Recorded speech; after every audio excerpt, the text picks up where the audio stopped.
Hey, hi, hello, good afternoon. I hope your weekend has been treating you well so far. For me, since I did like a lot of work last weekend, I just took it easy this weekend. Just kind of stayed in my place and played games. Yeah. Good evening. Hey, good evening to you, Molecular Shadow Fox. It's good to see you as always. But yeah, I managed to use that time, I guess, productively in a sense because I at least managed to feel like I managed to satisfactorily complete two games. One of them was Shovel Knight Pocket Dungeon, which was pretty neat. Granted, I kind of changed the settings a bit, so I had like a bunch of retries and a bit of a buffer there. But you know what? I got to the end. I um, managed to make it to the puzzle knight and kicked his butt, and there we go. And then the other one was Remnant 2, which it's like one of those things where you feel like you're close to the end and you just get this renewed drive. I ended up playing that for like a long time. And yeah, went through the final region and kicked that final boss's butt, and man, was that spectacular. Definitely way better than Remnant 1's final boss, that's for sure. Yeah, hello, Corduroy Cashley. Good to see you too. Is that Diddy Kong? Nice. Sounds like you've been kept busy. Yeah, I've actually been pretty busy in a way. Yeah. It's probably a good thing I took a break too, because I'm about to dive into a pretty big operation here in Deep Rock Galactic Survivor. This is based off of the co-op first-person shooter game by Ghost Ship Games, where it's about, your dwarves working for a corporation. You gotta do stuff for them on this really, really hostile, I think it's a planet or an asteroid, one way or another, and you have to fight lots of things. Originally it was like bugs, but then they expanded it beyond that, so you fought like robots and mutated bugs and like all sorts of other hostile cave denizens. So good to watch in 1080 again. Oh, that's good to hear. So I'm guessing the engineer managed to resolve your issues. That's fantastic. It's nice, right? I remember when this was like a long time ago, but my internet connection just like got completely borked and was unable to do anything, right? So I had to keep myself busy in other ways for a few days, and then they finally got like techs out there to look at it, and then just got like the one phone call, and I guess that just confirmed everything. And then we checked the internet, and it's like, oh hey, everything's working again, yay! And you're just back into it, right? Turned up Friday after 3 hours of trying fixes. Oh man. But hey, at least they seem to have resolved the problem at least. But yeah, so this is a spin-off of the base game. This is created by Funday Games, and it's a horde survival game, right in the vein of like Vampire Survivors or Hollow Cure. It's not too much different from that. You're still kind of diving into the planet, mining for minerals, squashing bugs. Although it seems like every run is defeat the Dreadnought run. Also, it came out it's in early access currently, so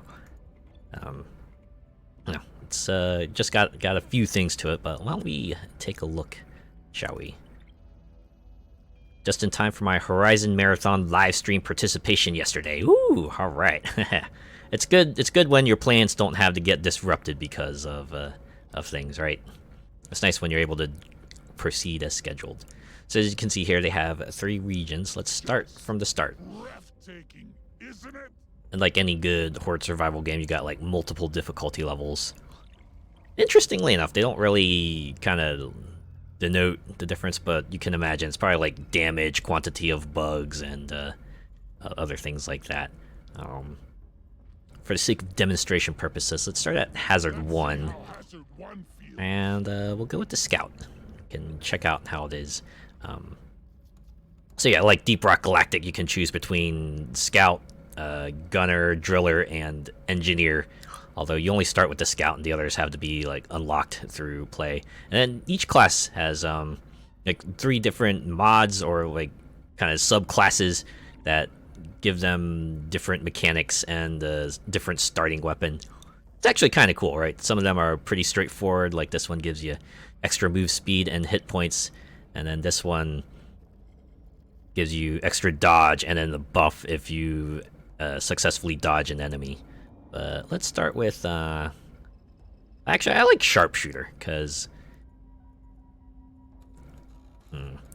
yeah, you know, so it's all about the crits, and I've come to like just upping crits because that it's like a great DPS boost. And hey, once you kind of hit that fabled 100% crit chance, your damage is gonna skyrocket. Need some hedge clippers on that beard. Nah, they're dwarves, man. This is kind of their namesake, right? It's all about them huge beards. Back in Deep Rock Galactic, like one of the cosmetic options they have is just like beards. It's all about the beards. So many beard options. It's kind of crazy. But you can imagine they probably have to take a lot of time like cleaning their beard probably after the fact. You know, there's going to be a lot of dust and bug juice on that. Like, man.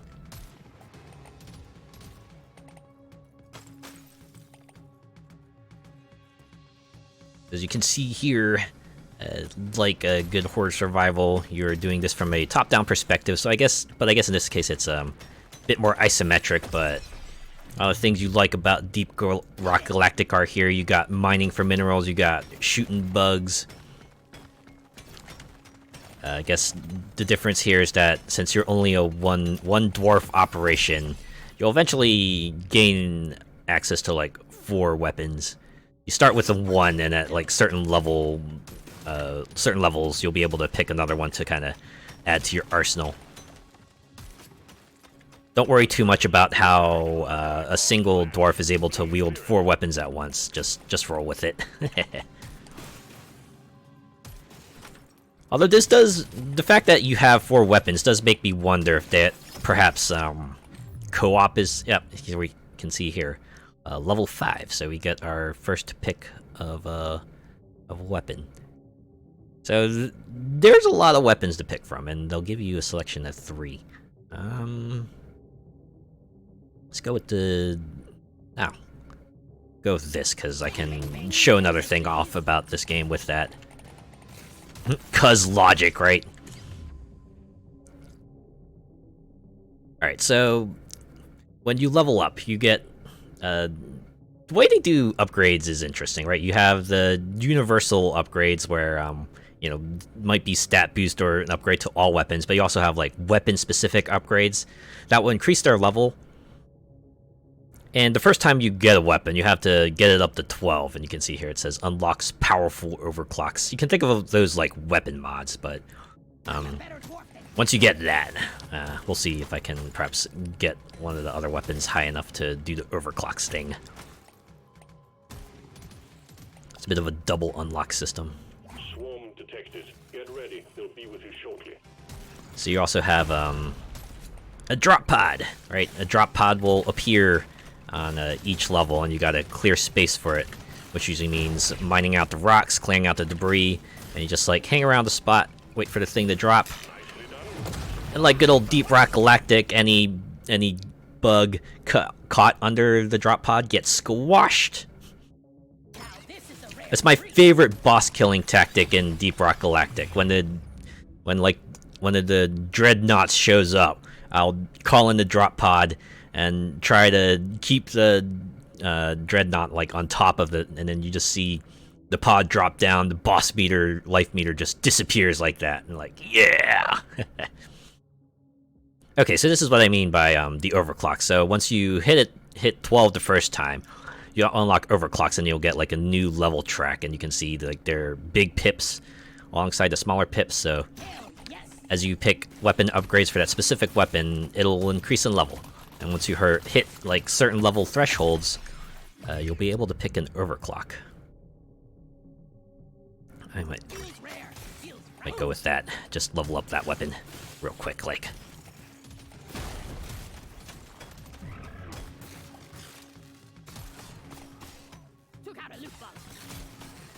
Yeah, as I was saying before, I'm wondering if like maybe co-op is plans like some point down the line, because it feels like 4 weapons would be pretty clean split amongst like 4 players.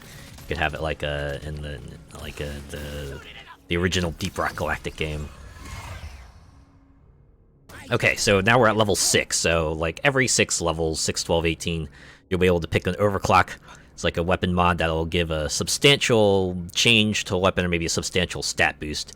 So like here I can either change the damage type to fire. It was kinetic, you can think of it like as a physical damage.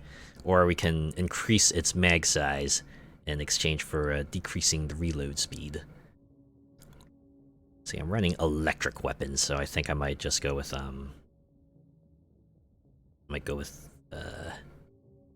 this one.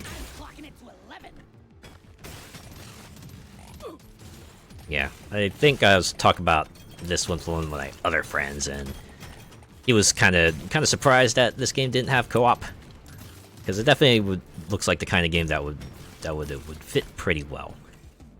Like I remember Vampire Survivors co-op, and the way they handled it was like pretty cool actually. So yeah, the goal of each floor is to kind of kill an elite enemy, right? The meter on top builds its way up to that, and once that happens, the drop pod appears, and you got just 30 seconds to make your way there, so it's really not a lot of time. It's just far enough that you pretty much have to like start hoofing it once you see the notification show up. You might have like time to mine like maybe 1 set of minerals, but other than that, no. Try to navigate your way around the bugs and get your way to the drop pod, because like Deep Rock Galactic, if you missed that drop pod, it's over. You failed. Alright, so after you clear each level, you'll gain access to a shop where you can just purchase additional upgrades, right? You know, it's like the selection of upgrades, but now you use the resources you picked up, right? The gold and the nitra, that's in yellow and red respectively. The gold is used to pick up to get like the general upgrades. Nitra is for the weapon specific upgrades. Yes, please. Give it to me. And just make sure you're getting the ones you want. And then you can also heal yourself, right? Heal half of your health for 30 gold. But we've made our selection, and now we will go into the next level. Get it done, miner. Yeah, it's always fun when the drop pod lands right on top of some rocks and just like instantly mines them for you. It's nice. Look at this place.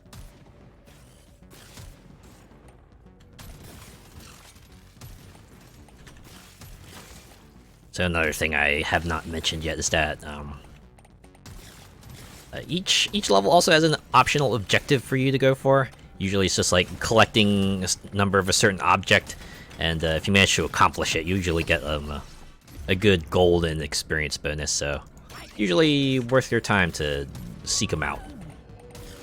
Interestingly enough, this feature is not available to you right away. It's like your first run is just like a survival run. You just here to kind of draw out the elite and collect materials along the way. But after you complete your first run, then they open up optional objectives, and then can go from there. Man, this landing spot has a lot of debris. Can't these folks pick a more open space?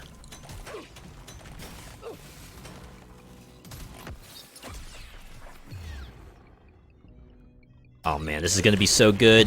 Boom! Well, it would have been good if they didn't all die beforehand, but you know what? Take what you can get, right? So yeah, the supply plot has its own like selection of upgrades. They call them artifacts. You know, you can think of those like relics or passive items in other survival games. They'll usually give you other passive benefits. Some of them are straight stat boosts, like this BLT ration pack, and some of them might just impart an additional mechanic, like one that gives you extra experience when you take damage, or knocks enemies back when you take damage. It's like when you request a vehicle in Saints Row GTA, they always pick the worst places for a drop-off. Yeah, when you see the car just like drop down from a building, and it's like, yep, good going there.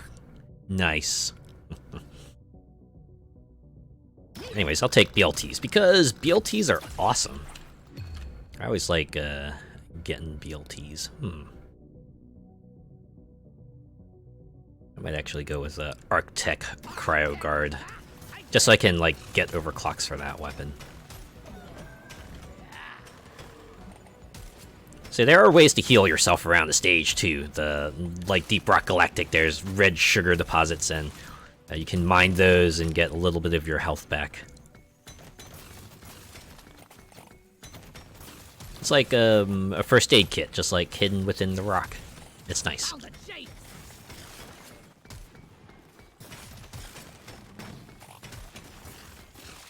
just lit up like a Christmas tree. We got a swarm incoming. I have like a package of bacon in the fridge. I'm wondering maybe I should make some BLTs with that, because I also have some extra tomatoes left over from when I made tacos this week. Got some lettuce too, so wouldn't be too hard. I'd originally intended to use that bacon to like just make a hot breakfast. Just like eggs, hash browns, and bacon, but I could probably do something else with that. Oh yeah. Oh man. Damage for all weapons. I might actually get that. Just pass over the weapon-specific ones for now. Only thing I hate about the kind of like the global weapon upgrades, they don't give all the weapons a level. I guess that's kind of the trade-off.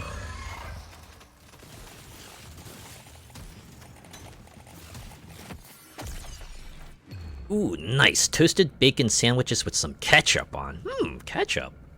You know, that makes sense. I can see that.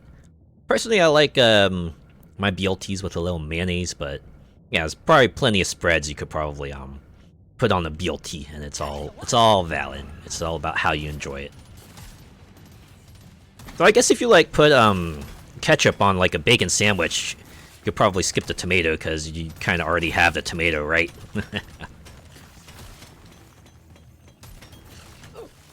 Oh man.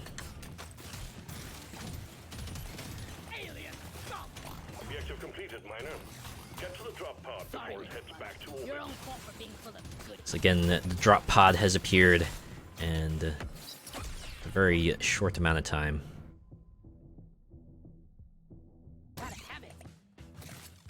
This part here kind of racks me with anxiety a little bit, because it's like, oh man, there's so much experience on the ground, but I only have like a little bit of time to get to the drop pod, so just gotta leave it behind. But it's like, oh man, I could have had all that, man.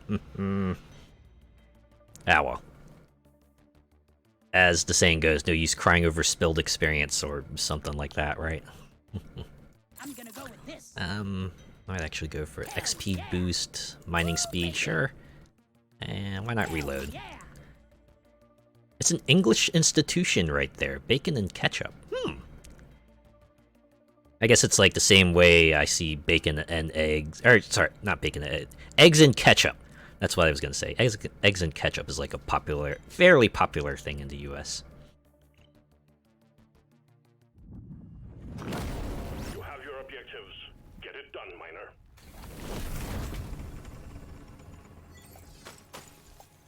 Anyways, we're halfway there.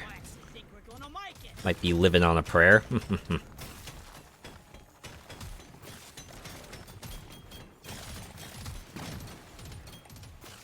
I totally overdid it with food today. My mom won a bit of money on the lottery last night, so she turned up with a big food parcel. Oh man, that's gotta be exciting.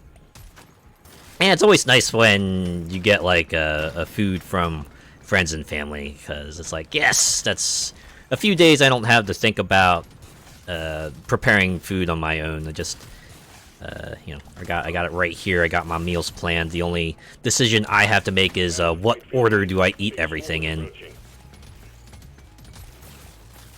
Incidentally, I also got like a bunch of food from a friend. It was like Lunar New Year's leftovers in a way, but you know what? It was like a lot of Viet cuisine, so I'm all for it. This is like good stuff too. It had like a sort of like a potato cabbage soup, you know, pork chops, little bit of and some other dishes too, right? Like a noodle dish, which was pretty tasty. Give me that. Dial it in. Still warm rotisserie chicken. I had a bit of it there, and then with a bit of salt on. Oh yeah, I get that feel. You see, food, you get food, and it's like so delicious. You just want to dig right into it right away. It's like, yes, Feels rare. get it while it's still hot, because you know it's not going to be quite as good later on. This drone makes my hair stand up. It'll still be good, but you know, you had to like reheat it and stuff, so it'll be different. It'll be different, I should say. Sounds good. Yeah, it was. It was very good.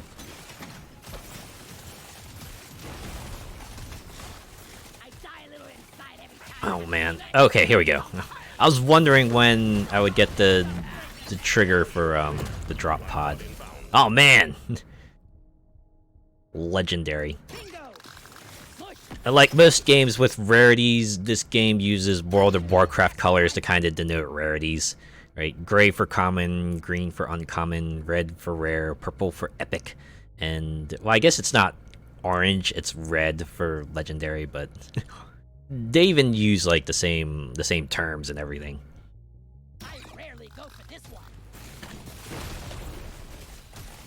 And if it's not World of Warcraft colors, it's usually bronze, silver, gold, platinum, but I feel like you know, that kind of reaches beyond general item rarity tiers that Hell yes. doesn't quite stand out as much to me.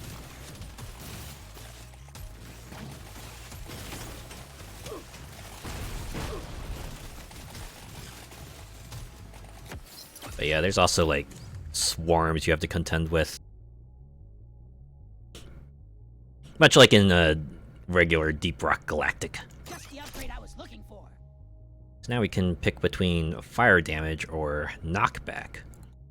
Let's go with knockback. Now we're cooking with gas. Got it right between the eyes. Hopefully I can get at least one of the other 3 weapons to level 12, and then we can get overclocks for them. Well, this one's pretty close, so hopefully we'll get stuff for him. Uh-oh. The elite's already out! I need to go find the rest of the Bough caps before the elite slasher inadvertently eats it.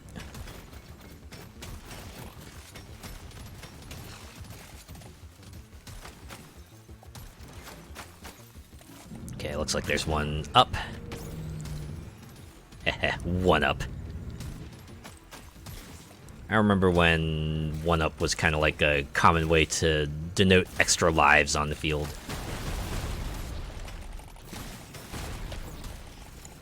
I feel like these days it's only used in sort of a kind of a retro nod sense, right? It's like a wink wink nudge nudge nudge. Hey, you remember this, right? Uh-oh. I need one more Bough cap. Can I find one before 30 seconds are up? Oh man, okay, there's one here. I'm probably only gonna have enough time to hoof it to the drop pod. Objective completed. Excellent job. Oh boy, this is like feels like the way I played Deep Rock Galactic and the regular Deep Rock Galactic game as well. It's just like, oh man, there's this extra stuff here, but the drop pod leaves in like a minute, or I guess more common case. Oh no, a teammate's been down. Should I run out and revive him and get him back before drop pod heads out? I remember calling them Eki lives. Kids. Feels rare. Feels right. Give it to me. Lock it in. I'm having an epic. And it's fun seeing how they how they like, you know, go through their day, trying to see how they kind of reason things out. That's always fun. Alright, so at least in the current version of Deep Rock Galactic, there are 3 optional objectives that you can have per level. 2 of them are the blooms and the mushrooms, and then you have Morkite, which at least mixes things up because that's also like a mineral in a wall, and you need to mine for it. So thankfully, it's like the one that seems to be the quickest to complete as well, because most like Morkite deposits tend to put you most of the way there. So if you find like 1 or 2 of them, you're usually good to go. To the point where I don't even bother with the rest, because it's like, well, sure, I get experience from it, but I can also get experience by, you know, mining the other stuff and squashing bugs, so why not focus my efforts towards that instead? Prepare to fight for your life. A big swarm is approaching. I do appreciate the radar they have in the top left there.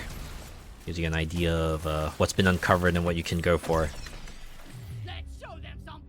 At the very least, the like imagery they use is distinct enough that you can tell what's what from a distance. Right? It's like the very dark green is like the ground, and then the slightly lighter green is like rock you need to mine through, and then white usually denotes the optional objectives. If it was only that easy to get, if only it was that easy to get gold, right? Could you imagine? You're just like walking down the street, you pick up a flower, and suddenly just like a bunch of gold nuggets just spontaneously appear and fly right into you. On second thought, maybe not quite like that, because by golly, that would hurt.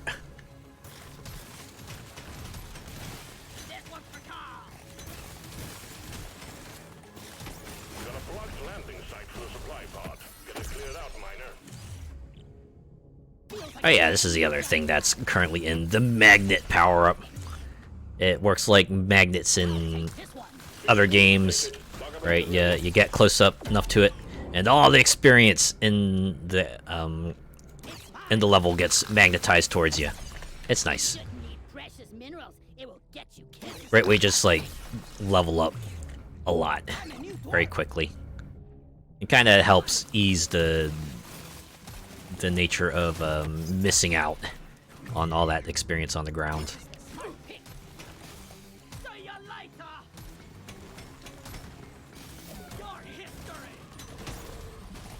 Alright, I need to get up to the drop pod. It's like, come to me all XP, right? Ooh, but I gotta... Let's mine for some of this stuff along the way. Let me access more upgrades.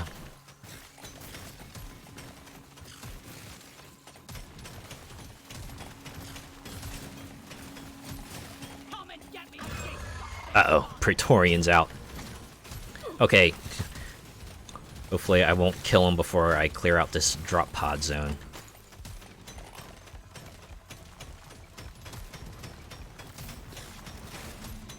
Maybe the Praetorian lives long enough, I can do something cool here. Come on. Activate already, there we go.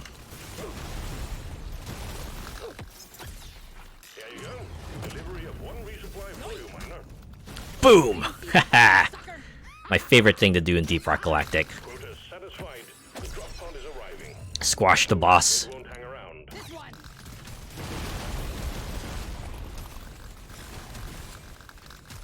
So yeah, as you can see, despite some upgrades technically being on a high rarity level and technically being better, sometimes I might just like go for a weapon-specific upgrade instead, because I feel like overclocks are kind of nuts, considering the jump in power you get from some of them, especially when you get like the max level overclock.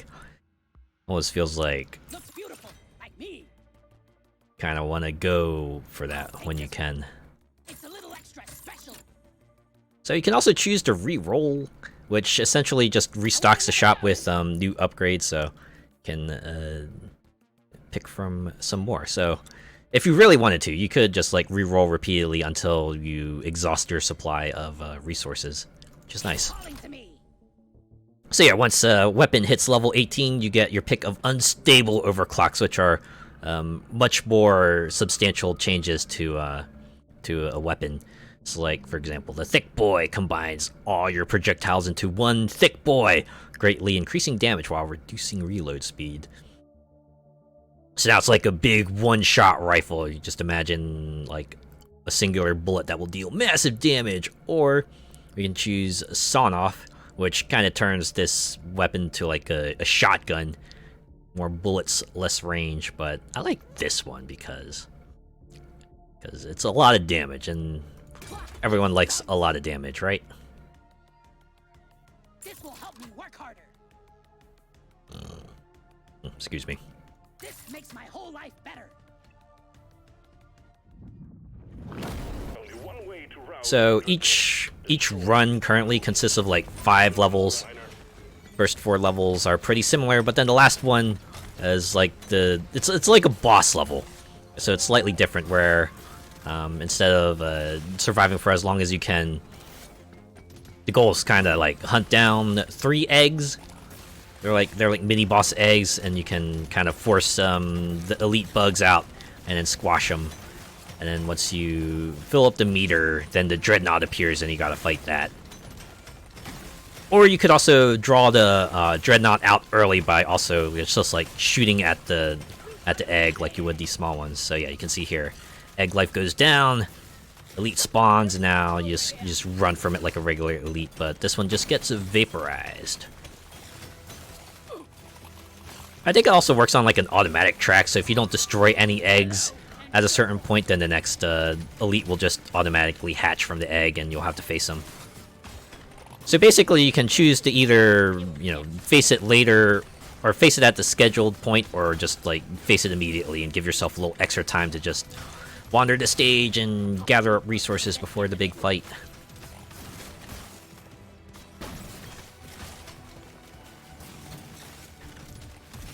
Boom, baby. Also worth noting that you can't really hatch the big egg until you take care of the smaller eggs, so you do have to do a little bit of exploring.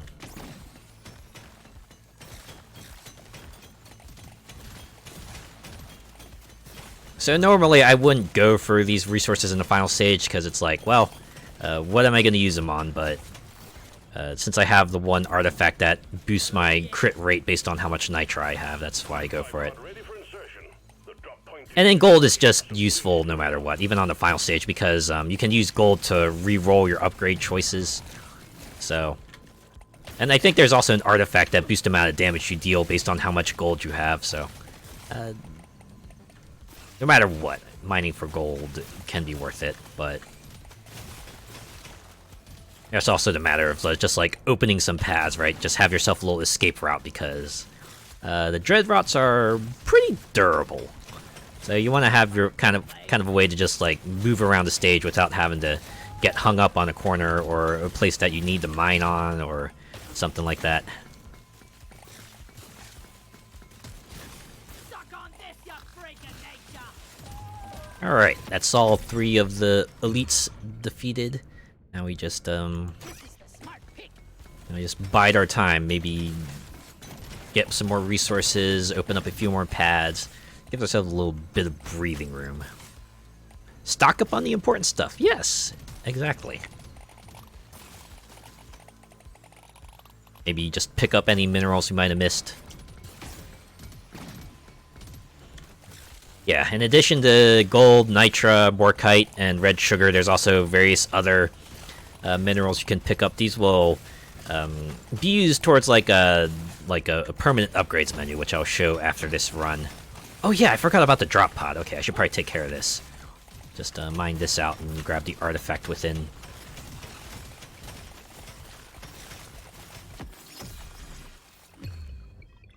It's mine. Oop! Accidentally spawned the dreadnought early, but that's okay. Just in time to get hit by the drop pod, but unlike the base Deep Rock Galactic, it doesn't insta-kill him. Oops. Pickled Nitra. This is like one of the funny things about this game. It's just all sorts of weird, quirky things like this. Like, why would you try to pickle a mineral? Ow. Who knows? But I'm not too much of a fan of this artifact. So it does give you a damage boost for each nitro you have, but also decreases your move speed. And I feel like in this game, move speed is kind of essential, right? If you're going slow, the swarm's going to catch up to you, and you're just going to get rocked. Pun not intended. So yeah, as you can see here, dreadnoughts, they got huge life. They're pretty durable. At least they were pretty durable. And they also hit. They hit hard. They take off like large chunks of your health. So that's why it's important to be able to keep on the move, right? You don't want to get hung up on any sort of spot, because the dreadnought smacks into you. You're losing a large chunk of health. You don't get too many chances for errors. In any case, that is a run complete. They look like something out of Starship Troopers. They do. I don't know what it is about space bugs that's such a popular thing. Like, Starship Troopers has done it. I know Earth Defense Force is all about shooting bugs from space. And then there's Helldivers, which is also you fighting... I think one of the enemy factions you can fight against is bugs. And, of course, we have Deep Rock Galactic, which has a lot of space bugs. I don't know. I guess it's because bugs have, like, something of a creepy quality to them already. So, yeah, and things from space, right? They're, like, you know, not of this world. Also has that sort of mysterious vibe to them. You combine them together, you get space bugs, and that's just, like, double the creep factor. The horrible cockroach that was the final boss of Men in Black. Oh my god, don't remind me. Yeah, it's one thing to be a space bug, but when they're giant space bugs, that's like triple the creep factor right there. And it's like, ow! Oh, jeez. Oh, man. Oh, whew.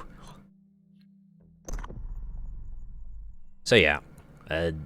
Like any good survival game, there will be targets for you to reach, achievements for you to accomplish, and as you finish them, you unlock new features like unlocking overclocks for weapons, or just new things that you can find in a run, like this ammo rig. Really, it was just this too? Oh man. Ah yeah, the drones, I couldn't get the level 12. Ah well. A lot of those 50s and 60s creature features. Oh yeah. Yeah, you get a summary here. You can just fairly detailed breakdown of everything, so you can see which weapons were the most effective, what sort of types of damage you had, what you collected, you managed to accomplish, and some general stats. It's cool. It's pretty cool.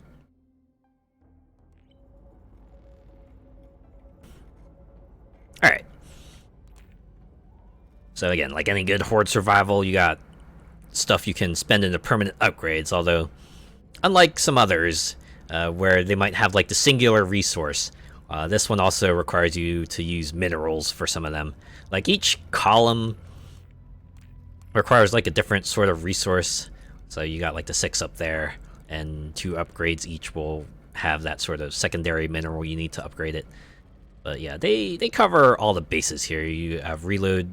Right, you got damage, move, mining, luck, experience boost, crit rate, crit damage, so on and so forth.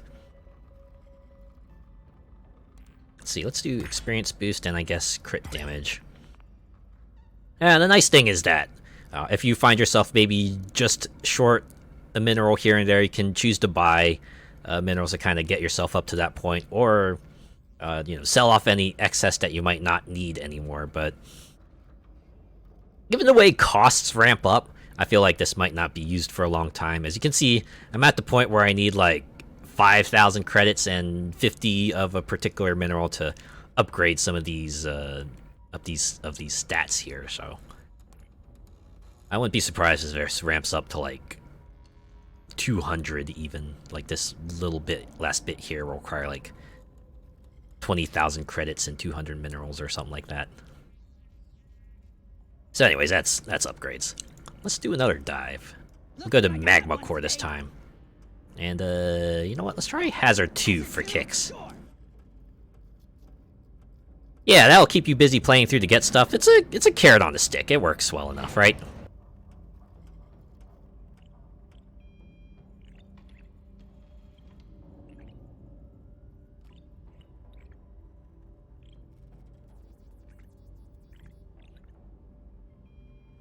Guns, guns, guns. It's all I think about. Find the dreadnought. Eliminate the dreadnought. Return in time for sandwiches and beers. You can do this alone.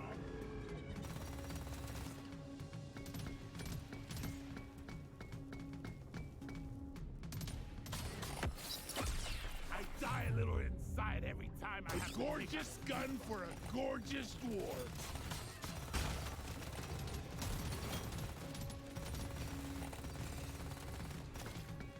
Oh. Oh.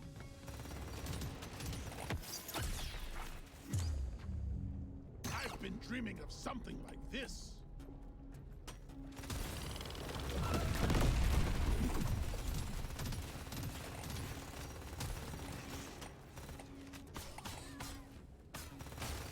You're cute, but you're dead. More satisfying when you grind hard for something that you really want. Indeed. It's like me getting layered armor in Monster Hunter Rise. I just kind of moved my way through those extra guild quests to get that feature unlocked. I'm like, yes! Once I finally got it. Super satisfying. Put a bit of extra kick in. Gilius Thunderhead would be a perfect guest character for this. That would be pretty amusing. Let's have a cosmetic set related to him. Because they've stuck with like the four classes, the same 4 classes. They really haven't added any new ones. At least in like the original Deep Rock Galactic game. The most they've done is just let them have new weapons to pick from for their loadout. Get burst fire, actually.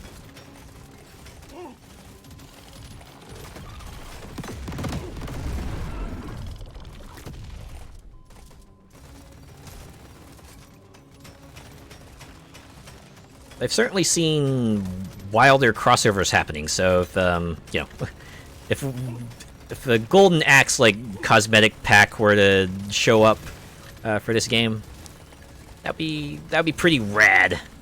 Not gonna lie. The swarm is heading your way. Load up. LZ ready. Resupply inbound. Like I follow Dead by Daylight like fairly regularly.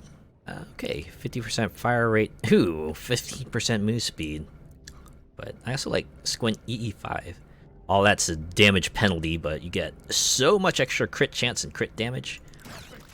I'll take that. But yeah, I follow Dead by Daylight like fairly regularly, and I saw they had like an Iron Maiden crossover. So you get like cosmetics based on Iron Maiden. And like one of the things they had was just an Iron Maiden t-shirt that some of the characters could wear. I just found that extremely amusing. OMG, hell yes! Yeah, I imagine that would be right up your alley, wouldn't it? Just the upgrade I was looking for. But yeah, Dead by Daylight says all sorts of wild crossovers. I mean, being sort of like the horror movie-esque kind of asymmetric survival game it feels appropriate.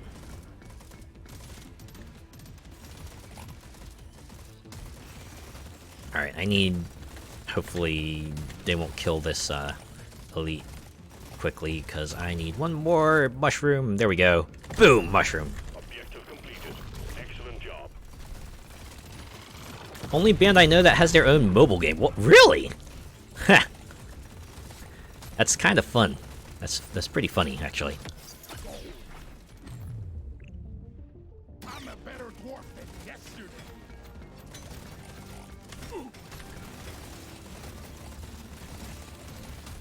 Yeah, I saw like some people are kind of starting to push back against the idea of crossovers, which I can kind of sort of get because, you know, you put too many things together and you kind of sort of make each work like considerably less unique. On the flip side, I kind of dig it. Right, always fun to like just see characters from different series interact. It's like King Miner, get it wrapped up. you know, it's fun seeing these interactions. That will teach you. Rotor satisfied. The drop pod is arriving. It's even better when the crossover is like completely unexpected, like say Vampire Survivors and Among Us.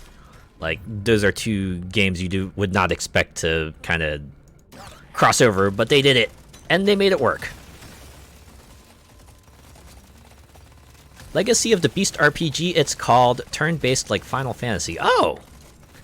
You know what? That sounds like they've actually...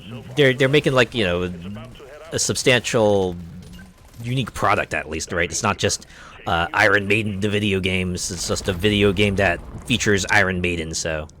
That's pretty cool, actually. I can dig that.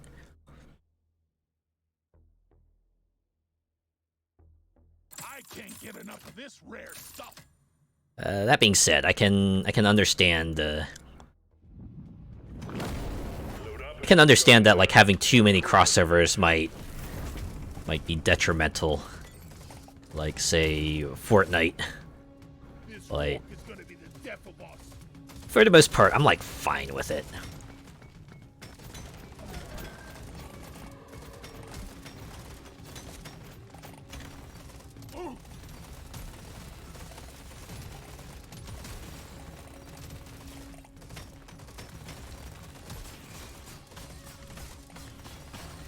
You shouldn't need precious minerals. It will get you killed. Does anyone have a favorite crossover? A crossover that kind of stands out as something that's like really cool.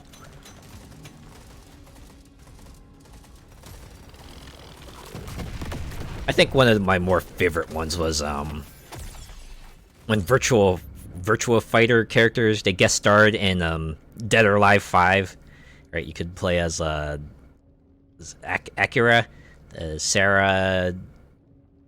I forget Sarah's brother's name, and Pi. That was pretty cool. Right, and they made it work as well. Right, the virtual fighter characters kind of felt like they belonged to that game.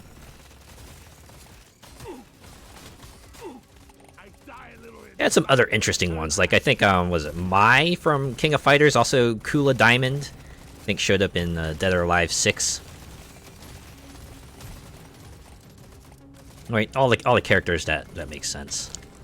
Oh, I guess who could forget Super Smash Brothers, one of the bigger crossover platform fighters out there, and pretty dang good job of it. Not just crossing over Nintendo franchises, but starting with Brawl, they included Sonic and Snake, and then with subsequent games they just kept adding more. And then I think kind of reached peak with Ultimate, where the DLC pass was mostly like crossover characters, with a handful of like Nintendo franchise characters in there. Surprising more haven't done that, seeing as many have a main mascot character. I guess it depends on how much effort you want to put into it. It's like, do you just want it to be a vehicle for promoting your stuff, or do you want to like have it work as a standalone game as well, right? Have it stand on its own right.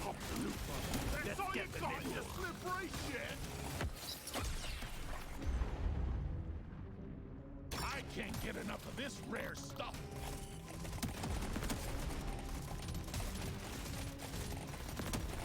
I still remember the Joker reveal trailer. My god, that just kind of blew my mind. I think the way it played out was why it's so memorable. Because you know, it starts like a Persona 5 video, right? the way it starts out, it's like, okay, it's a Persona 5 thing. You're just wondering, oh, what's it gonna be? And they kept their cards close to their chest. Didn't reveal anything until that calling card flipped over. You realize, you see, it's the envelope with that wax seal, and it just hits you all at once. Even the characters are surprised by it, right? An was just like, what? Just screamed, what? I think I was reading somewhere that An's VA, Erica Harlacher, did not know that Joker was coming to like Smash Ultimate either. So when she saw the envelope, her reaction was just like all genuine. she wasn't playing it up or anything. That was her actually being shocked. So that's like pretty fun.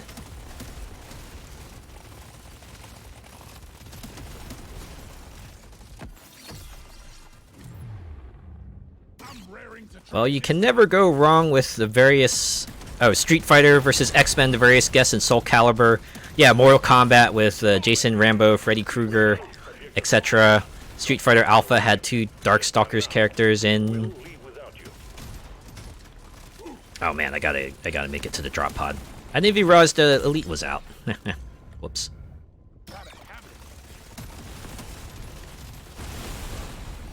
That's also another thing that I find, if they pull it off well, it can be pretty cool when they like merge universes together, like kind of like the way Street Fighter and Final Fight are kind of like a shared universe now, and I think Rival Schools is part of it as well.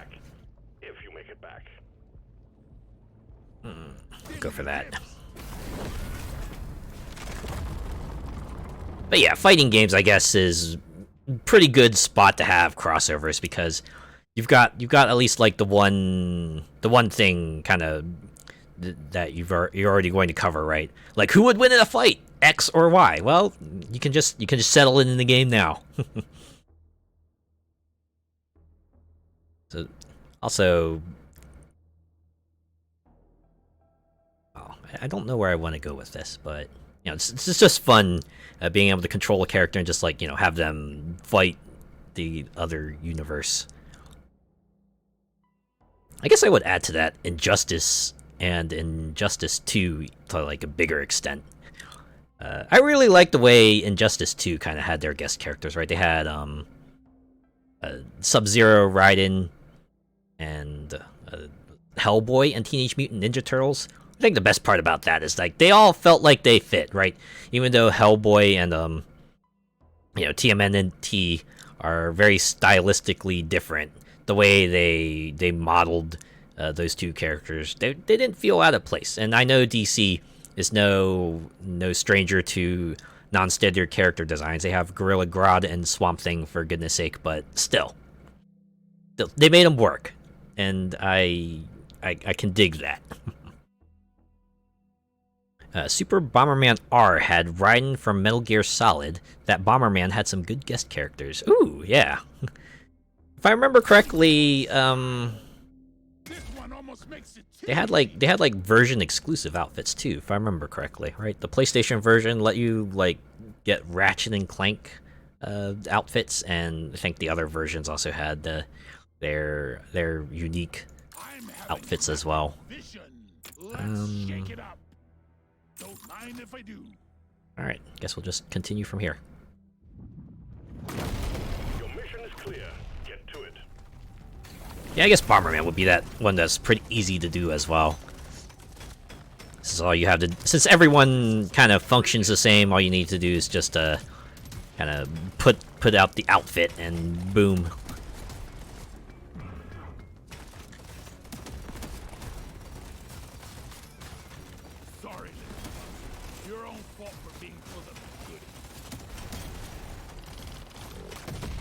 There's this one Spelunker game I played a long time ago that had like Neptunia outfits that you could pick up for a limited time, and I remember just playing that game just to see if I could get those outfits, but you know, it was free to play, so the grind proved to be a bit too much for me, and I kind of tapped out after a while. I haven't gone back to it since. Probably for the better. Well done, you got them all. The swarm is heading your way. Load up.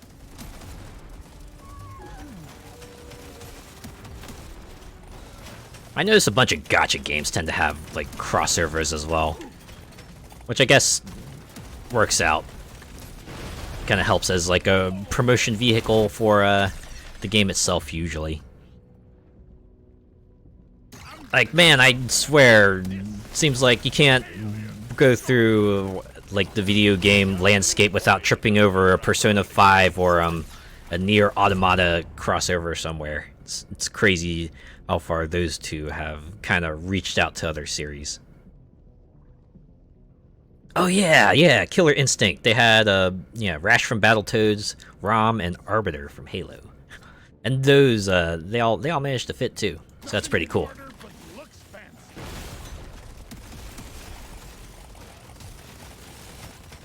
Prepare to fight for your life. The big swarm is approaching. Yeah, unfortunately, the point which they introduced crossover characters was also the point where I think the devs stopped making a unique stage for every character. It was like, what? It was all Season 3, and, yeah, they only had, like, what? New stage based off of Tusk.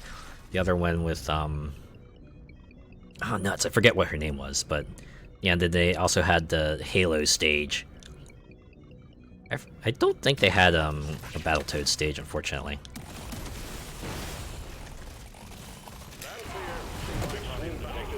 Splat!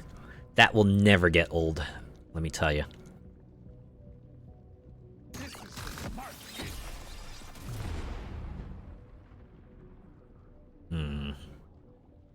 Just keep on getting the M100, to be honest. Man, there's like a crap ton of experience on the ground, and I want to get at it.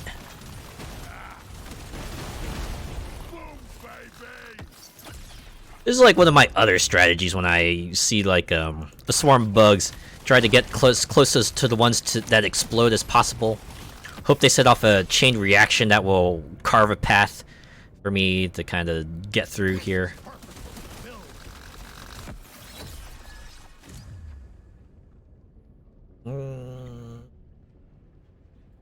Yeah, we'll get that one.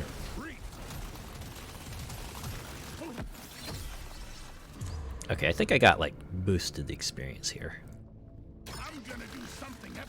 That's enough. See if I can pick other stuff real quick. Yep, get that.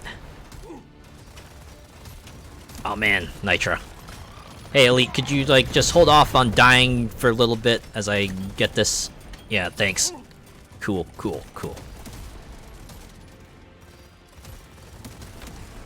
I'm waiting for an Eternal Champions or Streets of Rage crossover in a game. Ooh, Streets of Rage would be pretty awesome.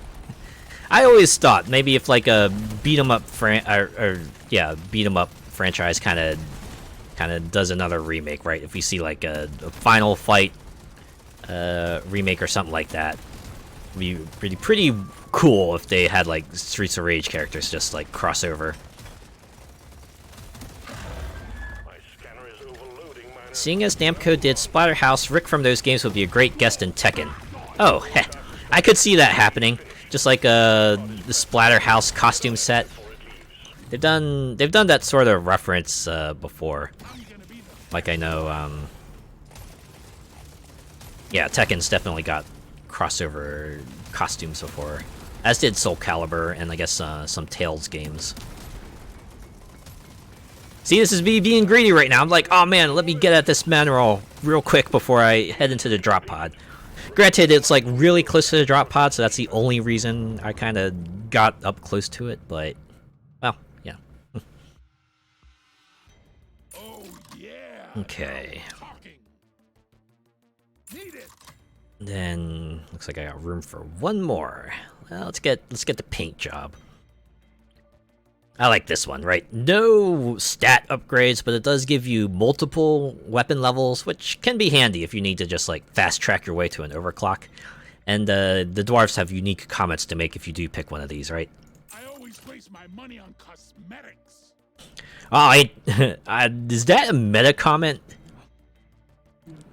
Because I kind of do that, actually. Especially with Deep Rock Galactic, where, you know, all the extra stuff is, you know, purely cosmetic, right? All the gameplay related things you can get in-game. You don't need to pay money for it. And they do have, like, a bunch of cosmetics you can get in-game, too, so... Really, you can think of the cosmetics like a bonus, right? It's more like giving money to the devs to support them. And that's pretty rad. You don't see it too often. Like Deep Rock Galactic, they do like the season pass thing. That's kind of like the end thing to do with games like these, but it's way more manageable because yeah, there's no premium version to it. You can get everything on the season pass track just by playing the game, and it's a very generous window of time too. You have like around 6 months to kind of get everything you want, and you know, even if you don't complete the track, you don't have to worry. It's not like the cosmetics will disappear forever. You can actually still get them in other ways, so they do a lot to kind of help combat the feel of FOMO. So, you know, if you don't want to play Deep Rock Galactic for a long time, you don't have to, because you're not gonna miss out on anything. It will always be there, like just waiting for you. Maybe you might have to go about it getting stuff in different ways, but you know, nothing's ever permanently lost, and that's pretty cool.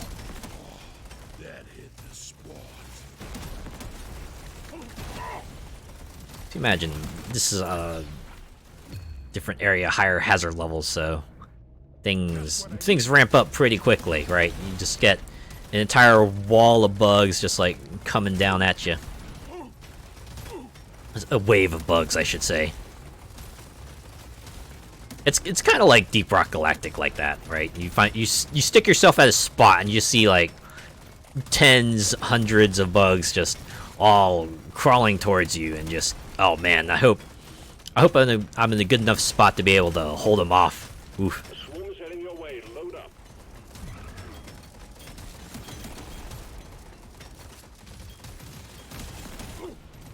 I'm like that with ETS and ATS, all the extra stuff to pimp my truck fleet out and stuff. Yeah. As I like to say, it's one thing to kick butt, it's another thing to look stylish while doing so. Sure, you might get things done, but why not get things done while also looking fabulous? Too much crap to send in the supply pod. Clear out the LZ, please. Yeah, got a style and profile, exactly. Much better. Your history. I don't know, I think people like it when like a character who looks cute is also able to kick ass. That's kind of cool, right? Lock up and get ready.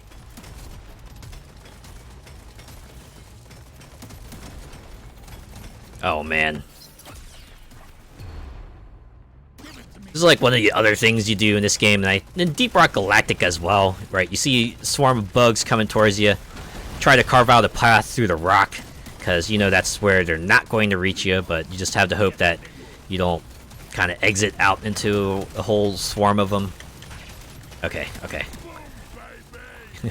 I needed these supplies yesterday!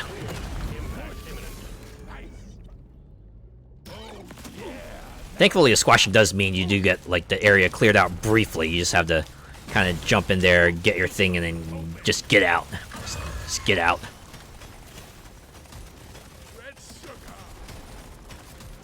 Yeah, just like carve new paths. Try to hopefully go out the other end with an open area so you can keep on moving. You stop even once, and it's like they're gonna overwhelm you. They're gonna overrun you.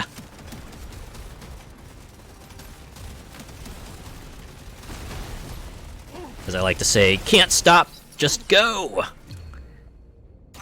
If I remember correctly, that's like the title of a song from the Sonic Adventure OST. That's like the speed-up music, if I remember correctly.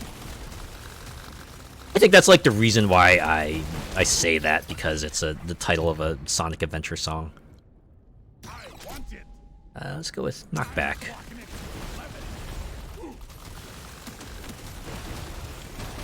It is satisfying when you figure out like the right explosive bug to trigger, and you see that chain reaction explosion and just all the experience pop up, and that path through the bugs gets carved out, and you just walk through, collect all the experience, and watch your level just jump, just skyrockets.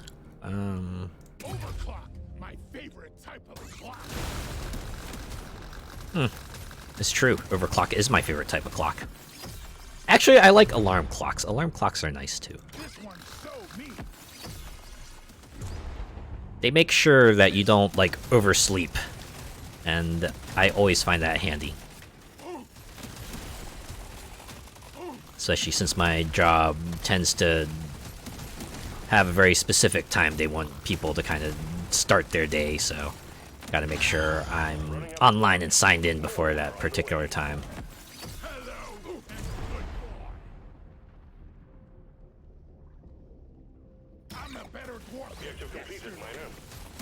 Well, alright.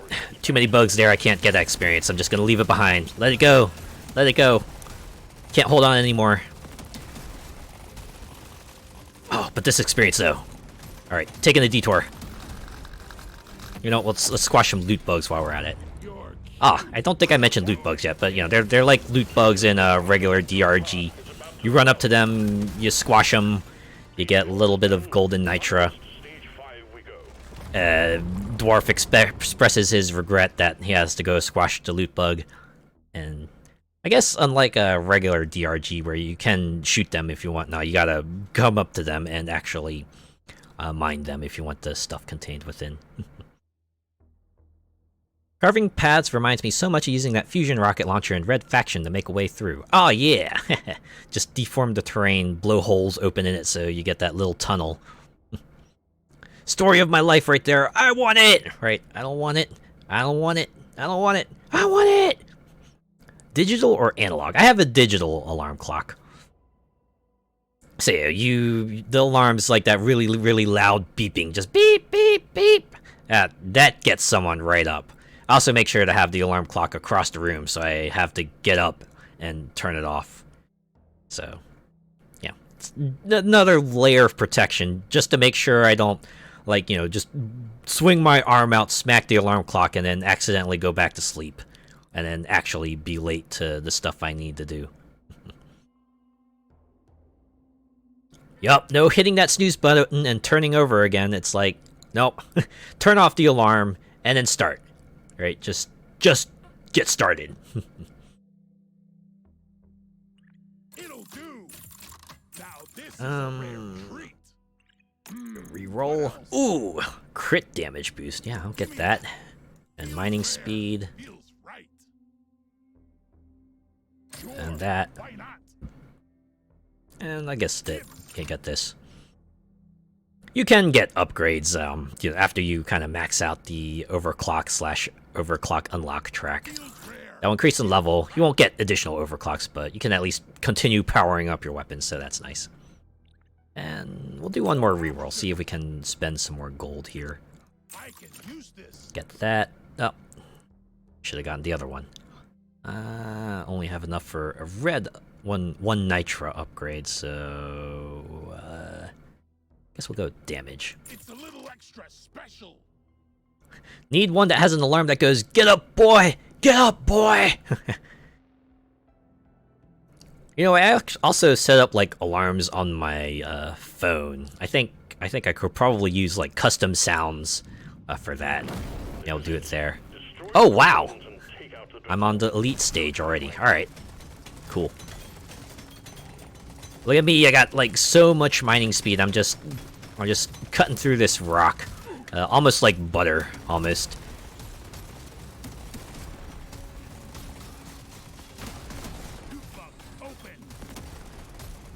Yeah, I've seen a lot of types of alarm clocks out there. My favorite one that I've seen is one that when the time comes, it'll just like it'll start rolling around the room, right? And then you have to kind of run around and catch the alarm clock to turn it off. I feel like that might be a pretty effective way of getting a person up, right? because they gotta shake off the sleepiness to chase the alarm clock, and then they gotta reach for it and then turn it off. And by then, they'll probably be up enough where they may as well stay up and not, like, crawl back into bed.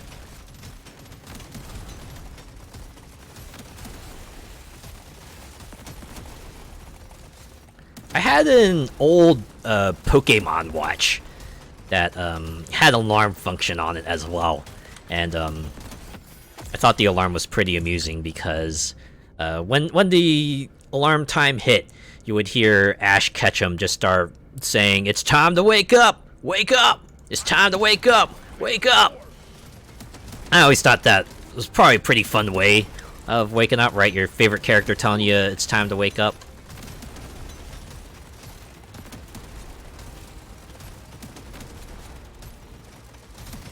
I can so see me with that. I so don't need this crap this early. Ugh. Yeah. But, you know what? Any port in the storm, right? Any port in the storm. I die a little inside every time I have to bring the fight. I guess, like, way far in the future, if I ever do a voice pack, maybe an alarm, wake-up alarm sound might be one of them. That would be pretty fun, huh? Don't know what I would say for it, though. Or how that would play out. But again, that's like a far in the future thing. I'll continue thinking about that. You ugly son of a bitch. Can't land the supply pod. Impact zone is cluttered. Get it fixed.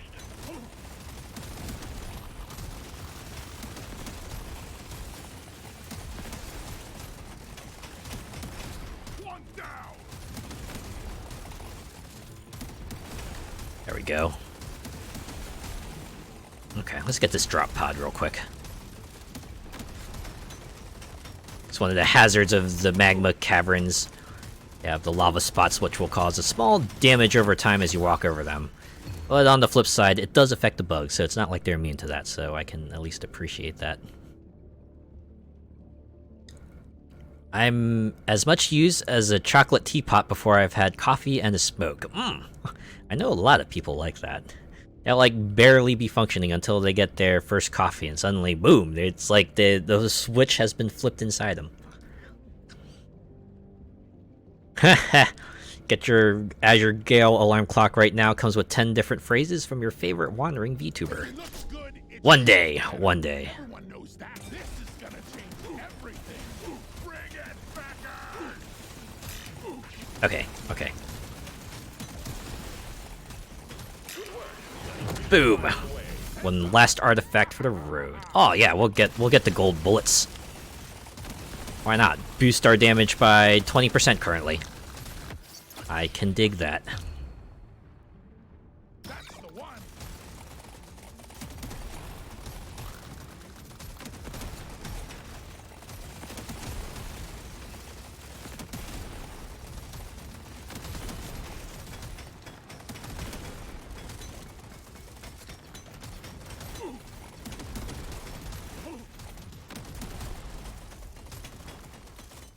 Just what the doctor. But yeah, look at that. Your mining speed is just off the charts, and you see all of the minerals fly out. And oh no, Dreadnought's out.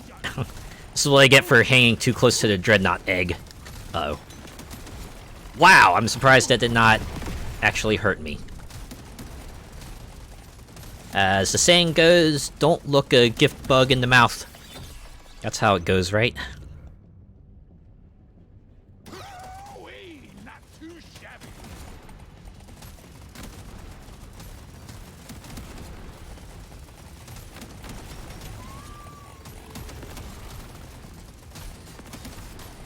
Just squash loot bugs along the way for a little extra damage boost. Looks like thanks to my gold bullets, I got 26%. Yeah, so in early access, your current final objective will always be defeat the Dreadnought. Big tanky bug. Yeah, just shoot it till it dies. That's a pro tip for you right there. To defeat the Dreadnought, shoot it until it dies. It's that easy. Taps forehead.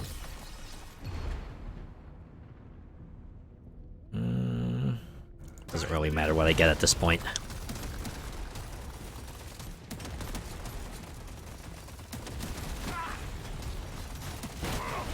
Uh-oh. I think I ate it a bit too much there. Uh-oh. See, this is what I'm talking about. Just, I gotta waste a little time digging through this. Getting worse, Miner. Oh, good, good. It's... Good work, team. Objective completed. I don't even know why I went back to collect experience. It really doesn't make a difference. Not at this point. Get on it. On the final stage, it says get the drop pod. It's not like... You back to the space. Unless you need a level to, like, unlock overclocks or something. I would just head straight to the drop pod. My main clock is a fox one, the tail is the pendulum. Ooh, that sounds really cute. I can see how that works out. I'll probably see a lot of alarm clocks of that type too, right? If you have like a squirrel or a cat, maybe a dog, or any animal with a long tail, really, that would work. All right, overclocks. Ah, wait, did I miss one? I admit, I was like killing things so fast. Maybe I forgot to pick up a. Whatever. It's a small thing in the grand scheme of things. Like that famous Felix the Cat one with the creepy eyes. Ah, okay. Alright, more upgrades, but looks like all we can do is increase max HP, so we'll do that. And let's do one more run. Let's check out the Hollow Bough, the final area currently in early access, and yeah, I guess I should mention, right, the way progression works is that each hazard in each area has 3 objectives for you to go through. The first one is always complete the dive, and then they have 2 others, usually related to either doing something on the stage or leveling up a particular weapon or a class to a certain threshold. And as you collect these objective completion marks, you'll unlock higher hazard levels for you to take on. That's kind of the loop at the moment. Let's try Hazard 3 for kicks. 500 gold upgrade BRT 7 burst fire to level 21. I probably won't get like the burst fire unlock, but let's try driller. So driller, you know, as you can imagine, it's all about that digging. His whole passive ability makes him dig even faster as he keeps digging. Time to show him why I'm the Foreman. This is it. Either the dreadnought goes or we send in another dwarf. You'll be on your own in there. Make it So yeah, each area also has like their unique obstacles, right? Crystal Caverns is you know, the first area, so nothing too major impeding your progress there. Magma Caverns has the exploding spores and the lava floors, and the Hollow Bough has like giant vine walls and also like vines that will regrow after you dig through them. This rare stuff. It gives each area a little bit of its like own flavor, which is pretty cool. I wonder if they'll add an ice cave eventually. They do have an ice cave area in like the original Deep Rock Galactic game, so I imagine it's coming, right? It's probably coming. We'll probably see it in a future update. There are plenty of areas that Funday could use to kind of adapt into a Survivor's format. They're probably hard at work. Bingo. I know they said they were like pretty surprised with how many copies they were able to sell on like the first week, so I think they'll be in it for the long run.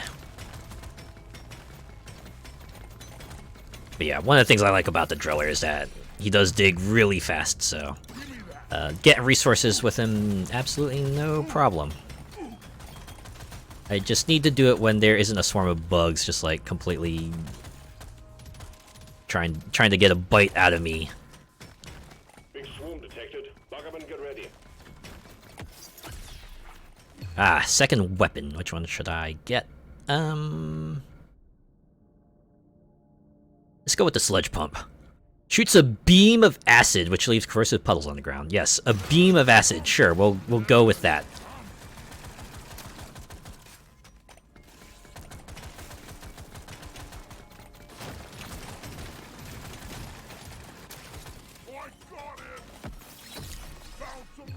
think they call it beam for like mechanical purposes because there are some upgrades that do give upgrades to beam type weapons, and they also consider flamethrowers like beam weapons. I guess it's for like categorization purposes, so that way, you know, it's not doesn't stand alone, doesn't make things awkward for when you want to pick it for like a loadout or something like that.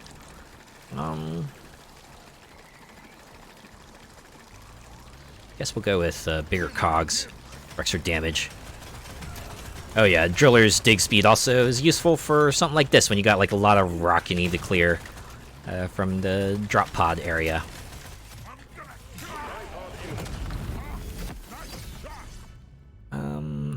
Hey, let's get gold tip bullets, and I guess we'll go with the paint job.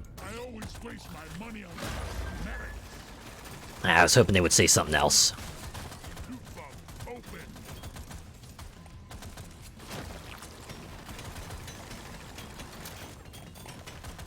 I do find it amusing they have special lines just for the paint jobs.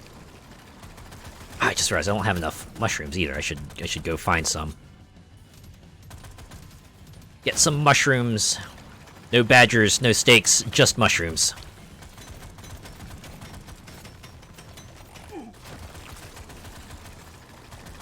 Uh-oh. That's not an entrance.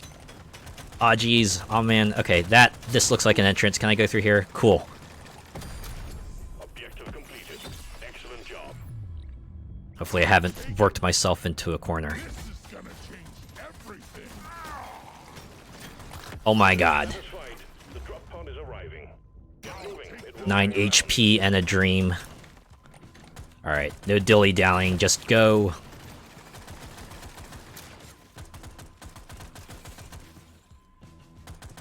Not even gonna bother with collections.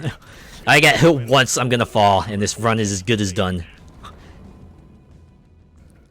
You know, as the song goes, you gotta know when to hold 'em, know when to fold 'em. Let's go, go, go! Gotta go fast! Gotta go fast! Gotta go faster, faster, faster, faster, faster! Go, go, go, go, go, go, go! Get that. And that. I guess we can get fire rate. You know what? Move speed, why not? Ooh, I should probably do health restore.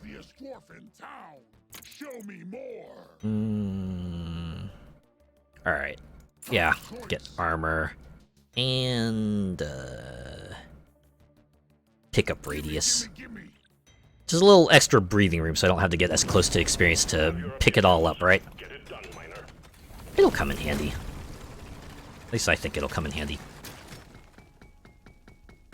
After this, I'm taking the longest shower. Fit to the core of livid stink. Ugh, I imagine mining is like one of those occupations where you probably want to shower daily. Or like maybe even more than once per day, depending on what you do. Having so much debris and such on you.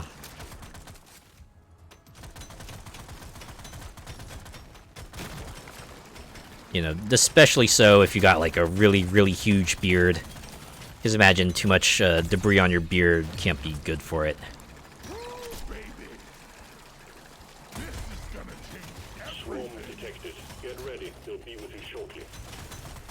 And I'm surprised, like, how many of my friends I know have started, like, having beards.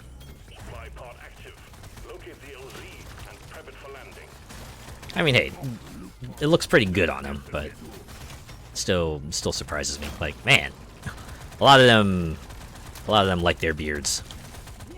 I know a lot of people like beards, so that's why I do it. I personally like beards too. They can be cool. I wouldn't have a beard myself, but I would respect anyone who decides to have a beard.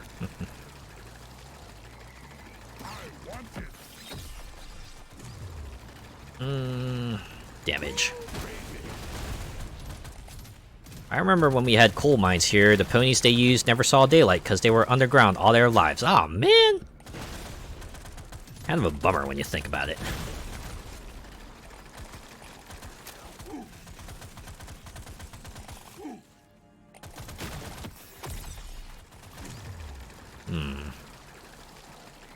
Yeah, we'll go with that.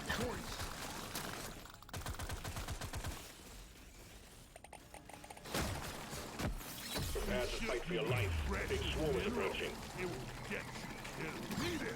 I do hope this is like one of the other things they fix. It's like you know, sound effects not being persistent when you're in the pause menu, because some of those I feel like could get grating pretty fast. But this isn't early access, I'm sure. If it becomes enough of an issue, they'll work on it.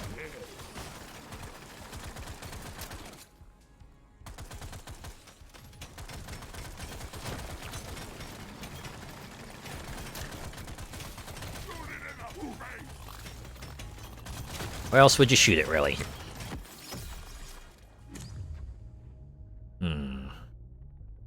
I might actually go with turrets. Flamethrower turrets! New toys. Actually an engineer specialty, but this game, drillers can use them too. And that's cool.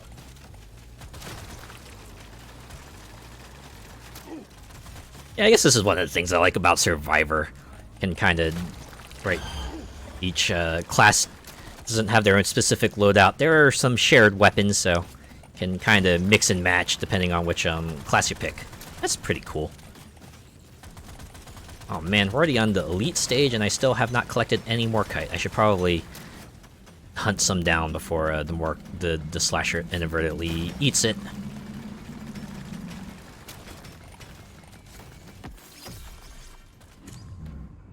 I've been dreaming of something like this. I'd feel too claustrophobic underground like that, as would I. Oh man, I'm like right there with you. I'll stay above ground, I'll stay where it's nice and open, and if I need help, I can just like run to it ASAP.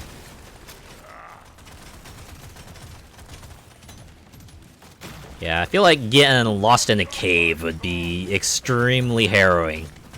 It's like if you don't know your way out, oh boy. Right, you just have your supplies dwindling and everything, and yeah.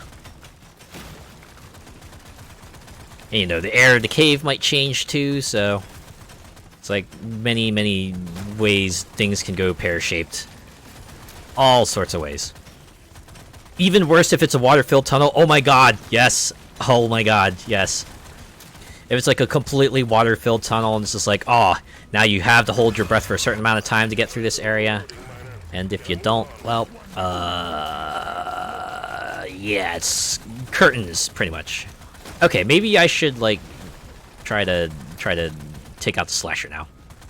Try to take him out. Oh man, this damage over time, might take a while, and I'm getting hit. I'm getting hit rather frequently, so I might be in trouble here. The longer you stay, the harder it gets. Yeah, they do discourage, you know, just trying to farm for stuff here by like scaling up the enemy stats. So the longer you hang around on the same floor, the more powerful, the more numerous, the more hard hitting they get. So there are certain points, it's like you gotta juke your way around the incoming swarm, try to get a good enough loop. But even then, after a certain point, you're probably going to get overwhelmed, so hopefully you have the DPS to take them out before it becomes too much. Okay, I think we might have it. All right, and now it's just get out. Oh no, I don't think. Oh, nope. This ain't it. This ain't the run. This is where I make my last stand. 07.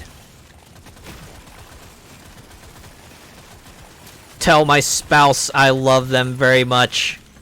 The drop pod is about to leave. Get your ass moving, miner. It's like a running thing in Deep Rock Galactic. They always call out Carl. Of course, they never elaborate on it. Just this fella named Carl, I guess they worked with previously, now fallen, and a very close friend of our quartet here. Anyways, that was an attempt on hazard level 3. As you can see, it's pretty hairy. It can get pretty hairy at times. Hi ho, it's to the bow we go. Alright, why don't we dial back things a little bit as we take a look at the final class, the Engineer. As you can imagine, they're the turret class, right? They throw down turrets. A lot of their weapons they can get are turrets or drones. I like the way they incorporate turrets into this game, so you know, you see like the red bar on the bottom fills up, and then every time it fills up, a turret drops. But you also get like extra charges. Anytime you stand still, the turrets just get deployed. And that's when you know, the red bar then goes to refilling those charges. So I like the way they incorporate it into this game. They made turrets work, like in both ways, right? You'll automatically get a turret every few seconds, but if you just stand still for a bit, you can get yourself a little extra firepower and help protect yourself while you're off mining the minerals and everything. That's pretty cool. I like it. I like the way they've done it for this game.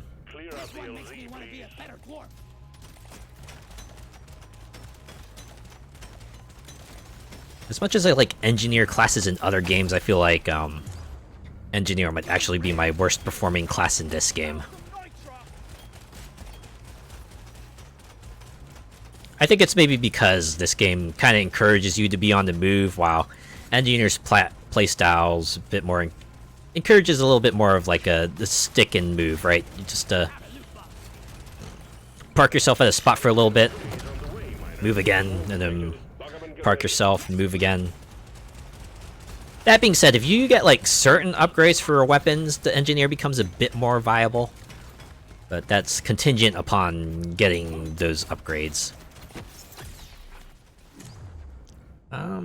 Ooh, like the voltaic shock fence. This one's actually pretty good because it's the kind of weapon you do want to use while you're on the move. Something to watch your back as you're digging through rock. Yeah, exactly. Little way to kind of fend off the horde for a little bit as you collect your stuff.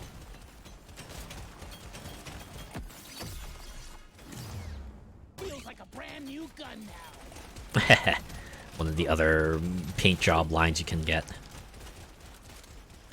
Them little bugs are sneaky, right? It's good to cover all your bases. CYA, as they might say, right? Cover your ass. Well, I guess in this case, you're kind of covering your ass in a different way. More than just your job is on the line. You know, your livelihood. Literally, your livelihood is on the line.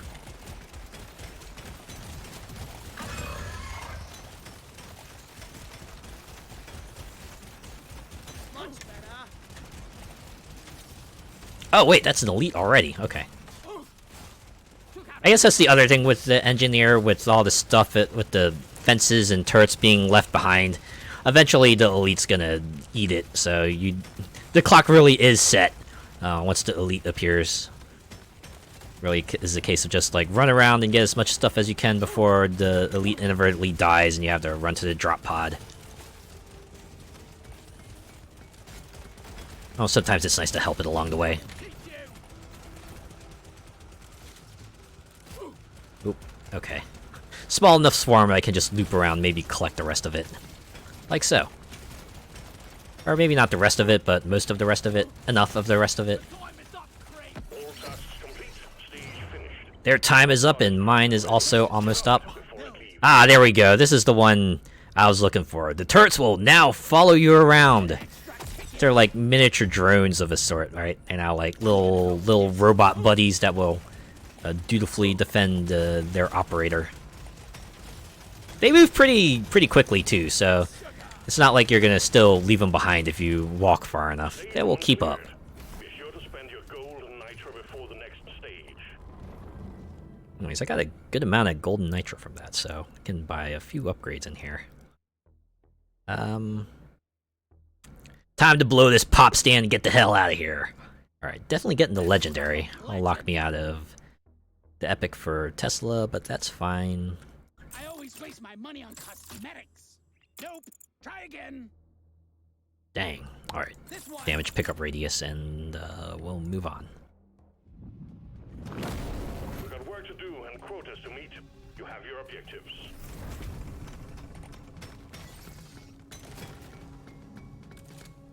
In addition to the shock fences and the turrets, the engineer also has access to the drones, and they do have access to like conventional weaponry as well. They do have a few guns in there, but they're mostly guns that they could also wield in Deep Rock Galactic, so it's not like they're reaching out for loadouts here.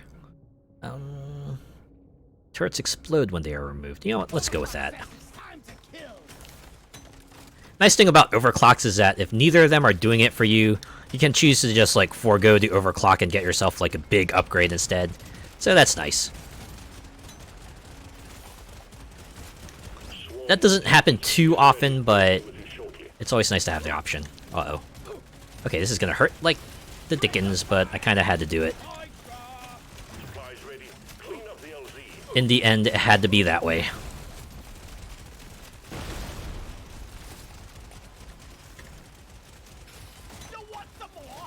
Alright, I'll loop back around for that experience. I swear. I need to find some Bough capsto, so we'll hunt around for them. Looks like there's one this way. Oh. Get this red sugar.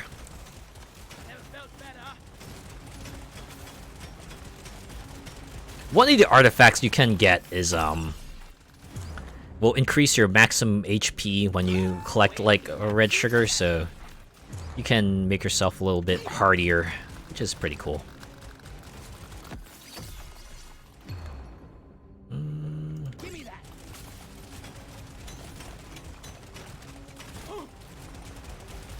Yeah, thankfully the difference between boosts of, like, the common and uncommon upgrades is small enough that if you want to forego getting an uncommon upgrade for a common upgrade, it's like perfectly fine. You're not going to miss out on much. You know what? Let's get nitrogenic. Hopefully that won't come back to bite me. As the saying goes, sometimes the best offense or best defense is a good offense.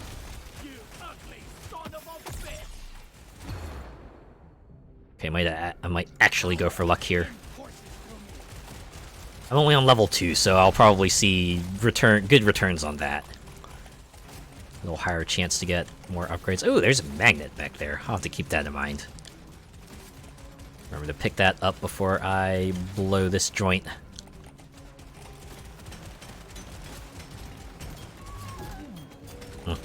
Incidentally, blow this joint is like my favorite way of saying I'm leaving this place. Meant in an affectionate way, right? It's not like I'm saying this in like a mean manner. It's more of a way of just going, yep, I'm out of here. See ya. Oh, wow. That glyphid kinda ate it, like, super hard there. Uh-oh. I still need...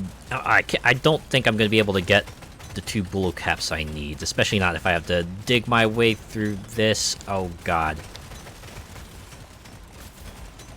There's one here. Oh jeez, I'm gonna really cut it close, aren't I? Woo! A little bit more close than I'm comfortable with, but I made it. I got the optional objective done too. Baby. This one looks best. This reminds me of like one of the episode endings in Family Guy, where I think Lois was gonna say, "So I hope we've learned something from this," and Peter just says, "Nope." Episode ends. That's what I felt like right there. Did I learn anything from that? Not really. Watch, the first time I lose by kind of missing out on the drop pod, that's gonna be where I start playing a lot more cautious.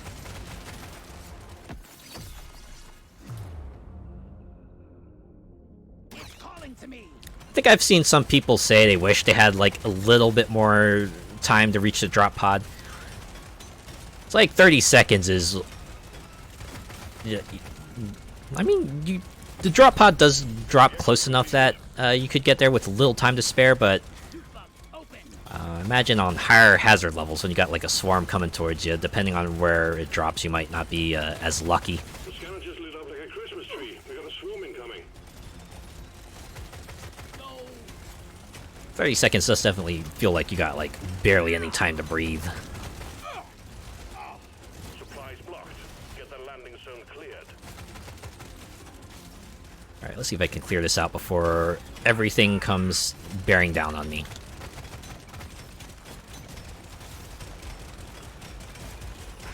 Ah, good. I should be able to get it in time. Nicely done. Boom! Get me my artifacts. We'll get the ration. No way I'm getting a move speed penalty. Not here. Big swarm detected. Trying to outpace these bugs is harrowing enough already. I don't need to make it more harrowing.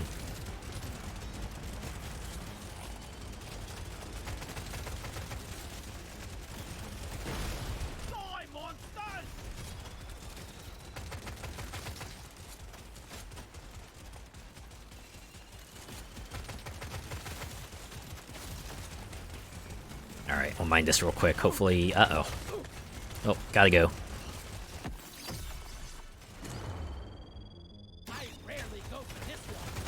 This is pretty much like higher hazard levels of Deep Rock Galactic as well. You spend so much time fighting a swarm that by the time you're finished, it's already time for the next swarm to come out, so...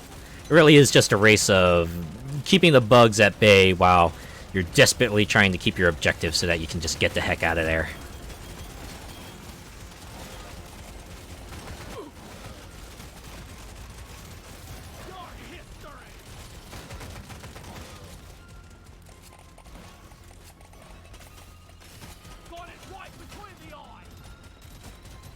Alright, let's see if I can swing back around and maybe get some of the experience that's being dropped. Level up a little bit. Yep, we'll definitely go for that. And... Ah, this is the other one I like. Turrets mine nearby walls.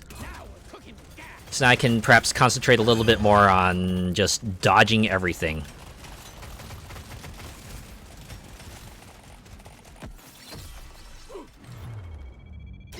It's really, really useful, and the best part is that, if you have the flamethrower turrets, they also get that overclock. Don't try to think too hard about how a flamethrower mines through solid rock. I'm just grateful that it can.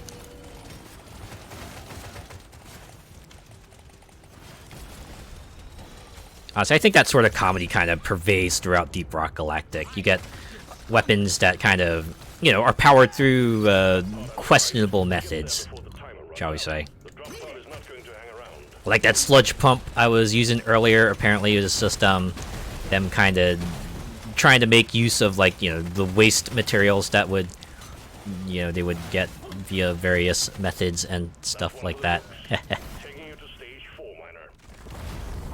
Alright, we made it. Definitely get this one.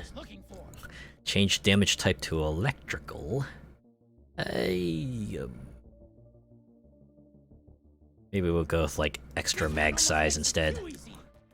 And, you know what? Increase that pickup radius even further. The further away I can collect my resources, the better I'll be.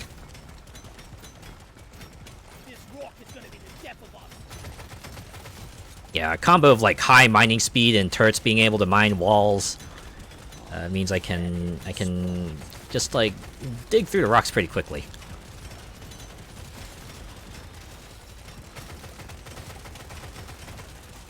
A Poco Bloom is, like, one of my other... It's my second favorite objective behind Warkite, because you only have to get, like, 6 of them.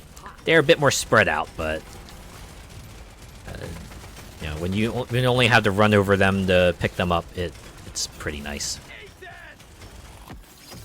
Just what the doctor ordered. Give it to me.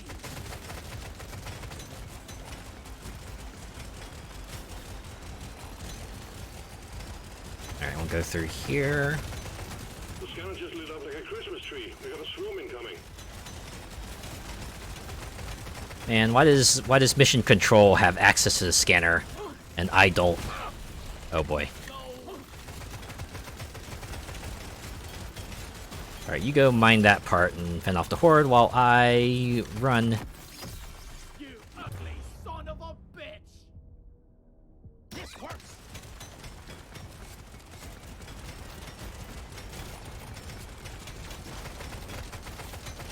Boom, baby! Alright, just one more Epoca Bloom. Where could it be? Where did you go? Oh, wait, I see it. I see it on the radar. Let's see if I can swing over. Boom! Alright. We out. Swarm detected. Get ready. They'll be with you shortly.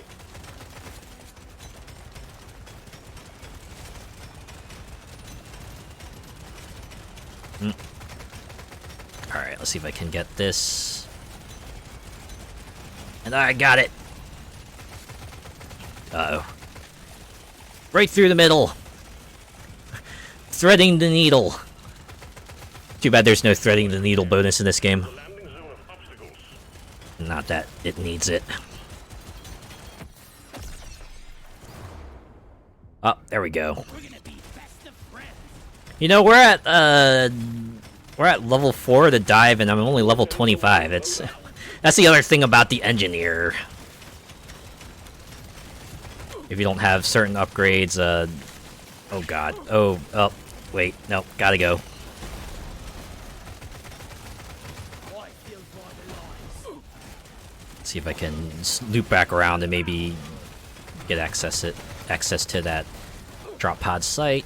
Oh man, okay, I'm not doing too hot. I'm really not doing so hot. Oh my god, fuck. Just walked into an explosion, and that's all they wrote. And that's how it goes sometimes, right? Sometimes you just mistime a thing. Maybe you stayed at one place for too long, and the run just ends up not going off. Only thing you can do is jump back in there. What are those blue things that look like Gyarados? Oh man, I don't know what their name is off the top of my head, but let's see. I know there's a Deep Rock Galactic wiki. Maybe I can check that out real quick. Okay, so this is gonna be quiet for a bit.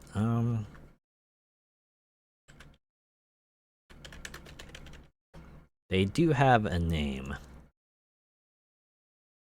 Let's see.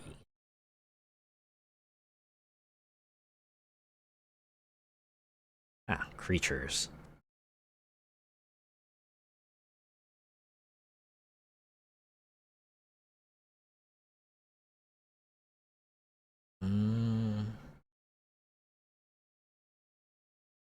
Ah, okay. Huh. Alright, if you're wondering, they're called, Spitball Infectors.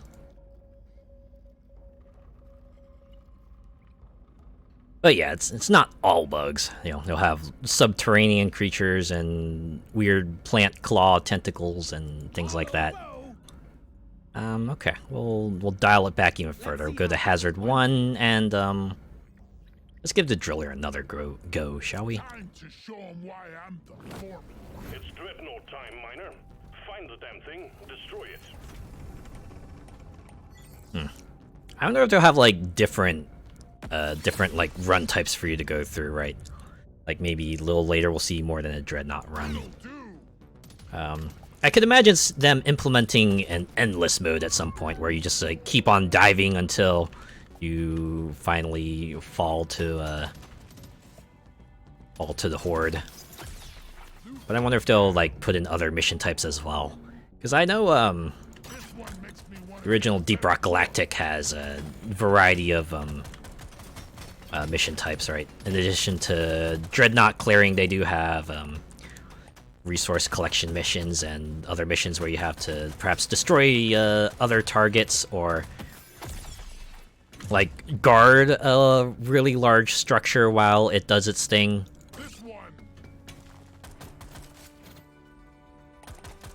So I could see them adding like sorts of new modes based on the other mission types down the line.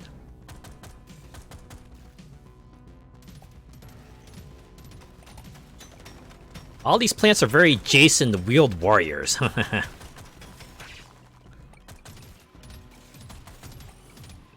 Ooh, I only need one Apoca Bloom. I'll get 2. I'll get the other one. They do give you experience, so it's not too bad. Ah! Impact Axe! Throws axes that return to you. You don't know if you don't act. Nice. I'll take it. So they're basically like boomerangs in a way. Yeah, I'll go with that. Swarm detected. Get ready. They'll be with you shortly.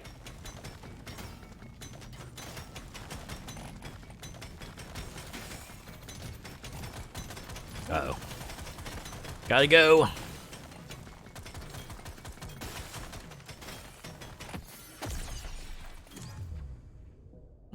Yeah, I'll go with that.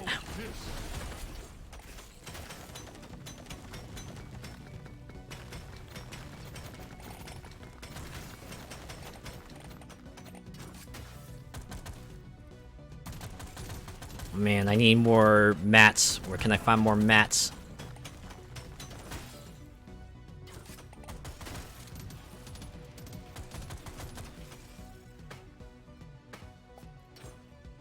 The original DRG kind of worked like this too, where, you know, certain weapon upgrades and armor upgrades would require certain sets of materials for you to kind of get that upgrade.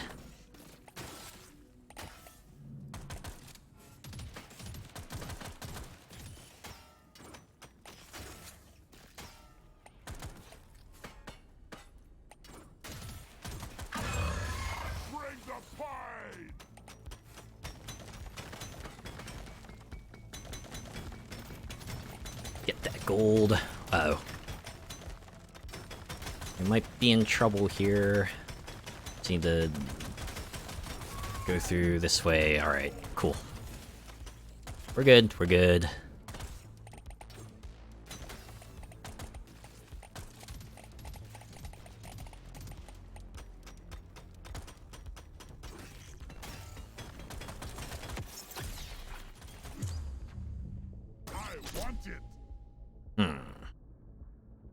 And we'll get gas rerouting.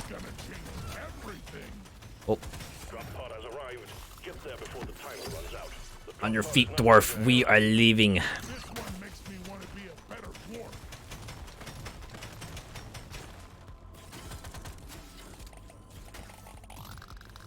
But since we're here, maybe I can maybe do some experience collection. I have a few seconds. Alright, enough dilly downing.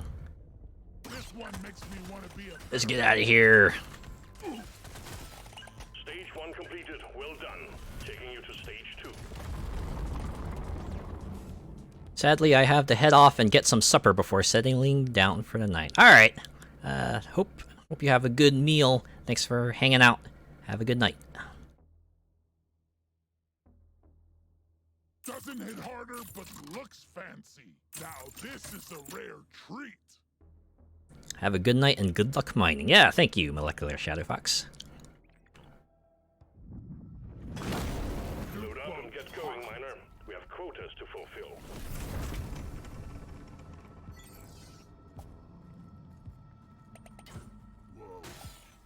Incidentally, I think this might be my last run as well.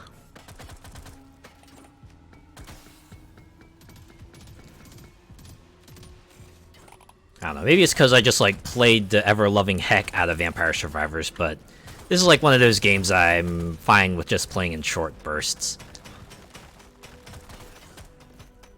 Maybe it's because, you know, there's not too many carrots on the stick just yet. Sure, you do have, like, you know, the general stat upgrades and a handful of achievements to kind of unlock new stuff for, but there's not that much stuff to unlock.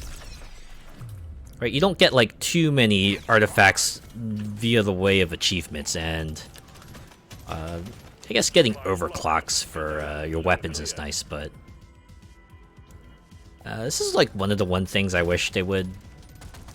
Maybe I'm not like too keen on is the fact that you have to kind of do the double unlock for the weapons. You have to get them up to a certain level first to get the overclocks, and then you have to wait until the next run to actually apply overclocks to them. I don't know. That just feels like maybe one more step that I'm willing to take to kind of, you know, get the stuff I want. But that's just me. Also, early access, you know. Yeah, they could change it. I guess if there's enough enough feedback about it, they might give it another pass.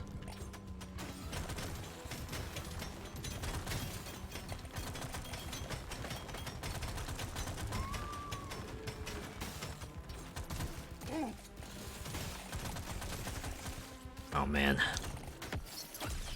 Big swarm detected. Buggerman, get ready. I'll get reload speed. See if I can at least get the axe to level 12 so I can get overclocks for it. Actually pretty funny. In the original Deep Rock Galactic game, only the guns have overclocks, but in this game, every weapon gets an overclock. So it's kind of fun. See what sorts of upgrades they can imagine up for the weapons that don't have them.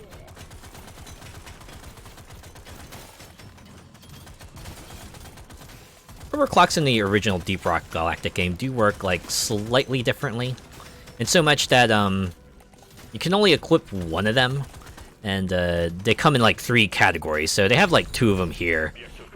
You know, they have the balanced and the unstable, but they also have like sort of a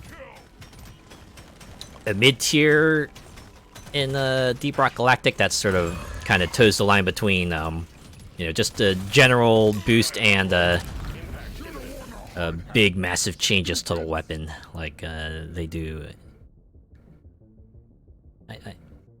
Sorry, I don't know where I was going with that.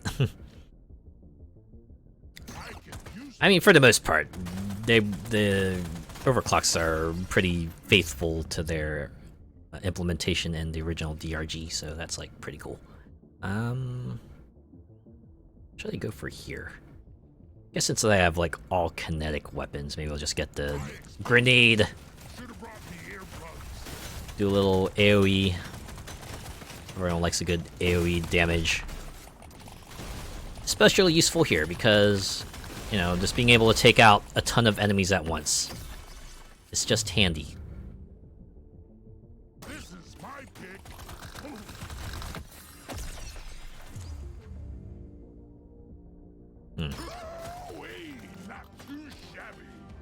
Shame you can't use the drills as weapons like you could in Deep Rock Galactic. Well, I guess that would make the driller a bit too busted, perhaps.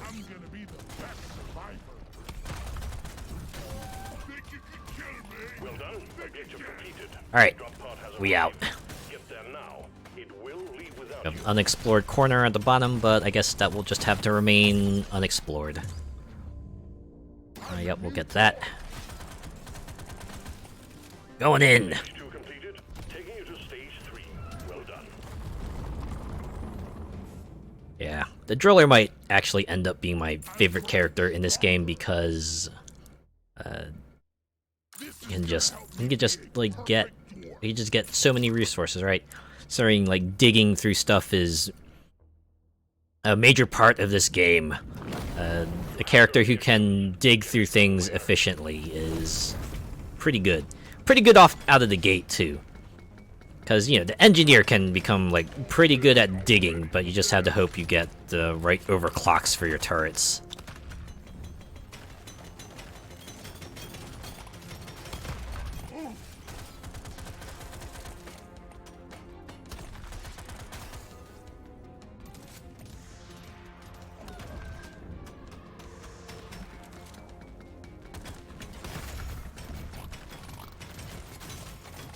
Yeah, you can see when the driller kind of maxes out the digging bonus. It cuts through everything pretty darn quickly.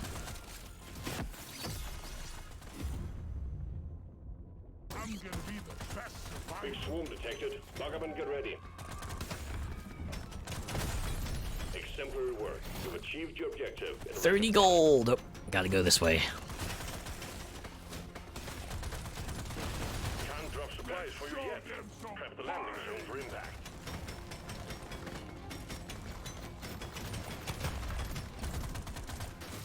Here, have a bullet in that fight.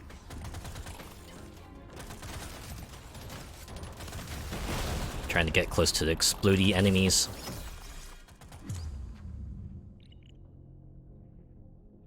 This works. Block this, bugs.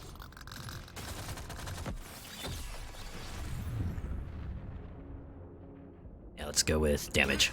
My pick. Swarm detected. Get ready. We'll be with you shortly.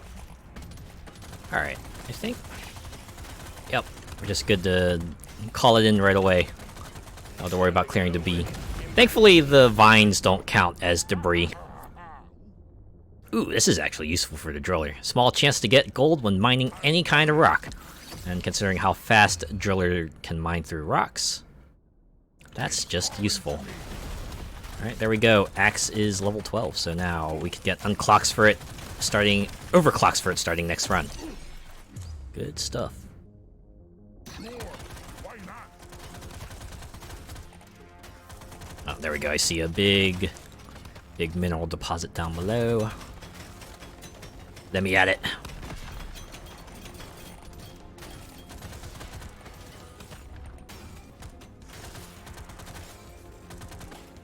The scanner just lit up like a Christmas tree. We got a swarm incoming. And I'm not so proud about it.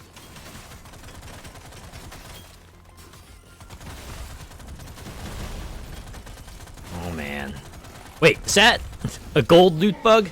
I didn't even realize they implemented one of these in the game. Yeah, a fair amount of gold from it too. They also show up in the original DRG with the kind of same thing to it.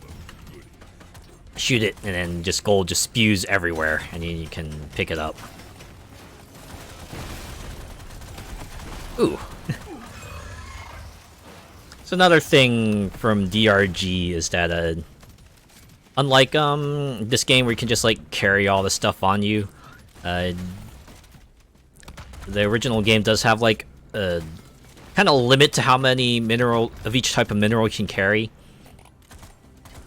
So you also have like a robotic buddy that will come along with you that you kind of deposit all your minerals into, and that has like a bottomless storage. So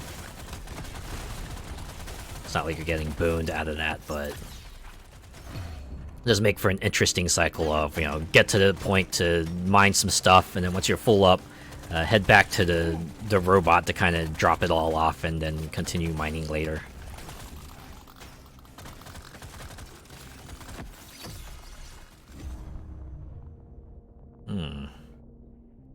Might actually re-roll this. Alright, get that for the burst fire. Oh, definitely gonna get armor. I wonder if armor is like a flat damage reduction, or if it's like a percentage kind of thing. I've seen that happen both ways. Right, it'll either be like a number that contributes to a percentage reduction, or the armor just is a flat damage cut to damage overall, or flat cut to damage you take. All right, I actually have a little bit of time, so why don't we hang around and see if we can eke out a little bit of extra experience from these folks here. All right, enough of this. We getting out. I like to live life on the edge. Yeah. Alright. Let's get that and loosen bolts. So yeah, like I said, early access, so maybe not every weapon has a large selection of things to choose from yet. So we'll get that, and that, and what the heck, reload speed. And one more reroll. Options. XP boost. I'm a That. better dwarf than yesterday. There we go. Lots of extra upgrades. Your mission is clear. Get to it. Alright, level 4 of 5. Here we go.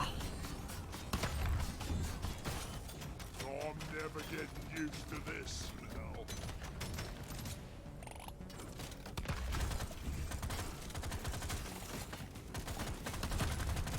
I do like they briefly show you 3 objectives that you could probably try to work some progress on. Give you something to work towards. It's like, hey, here's some suggestions if you want to try to work your way towards something.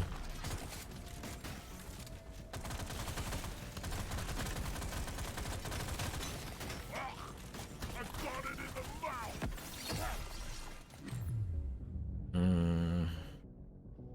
So we'll get crit chance. To me.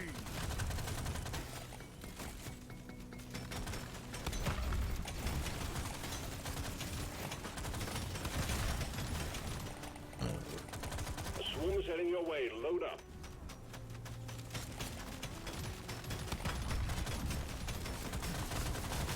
I die a little inside every time I have to say hello and good boy.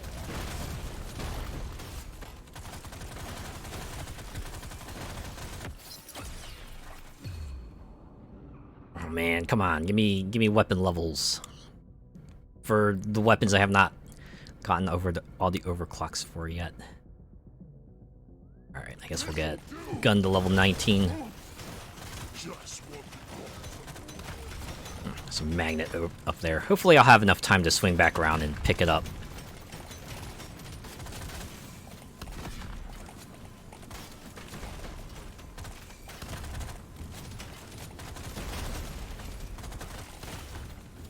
The scanner just lit up like a Christmas tree. We got a swarm incoming. I killed the loot bomb, and I'm not so proud about it. Take that! Alright, this ain't working out. Crit damage. Yoink. One more. Boom, there we go. Gold bonus is ours. Let's go. We have a supply pod prepped for you. We need the LZ clear. Alright, we're gonna go back up and get the supply pod. Hopefully. God dang it, RNG, please give me something for the flamethrower turrets. We got a swarm incoming. They're begging for upgrades. LZ clear. Supplies inbound. I guess we'll get the rations. Now we're talking. Good old BLT rations. Bloody hell, you're hot section.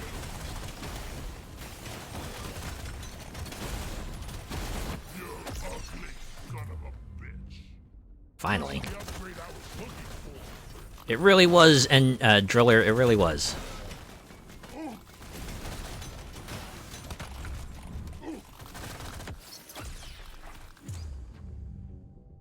Another one.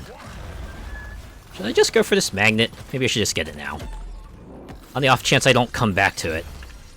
Look at that, it's already Gonna do something epic with a heck of a bonus, so this is probably worth it. Oh man.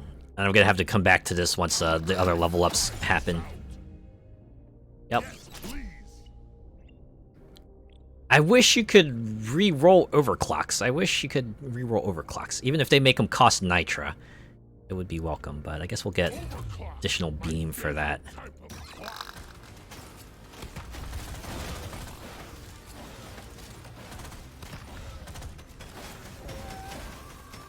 Just what the doctor. I mean, I get it. Part of the fun of this is just working with what you get handed to you, but I do feel like I want at least some chance of being able to get the stuff I want. Stuff that would be, I feel like would work better for me. Objective completed, miner. Get to the drop pod before it heads back to orbit. Alright, go this way.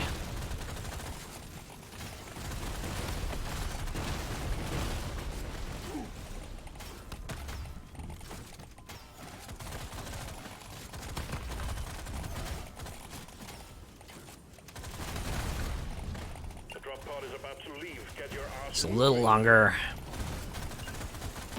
Okay, we're heading out. Stage 4 completed. You don't see these Stage is the every day. dreadnought. Prepare accordingly.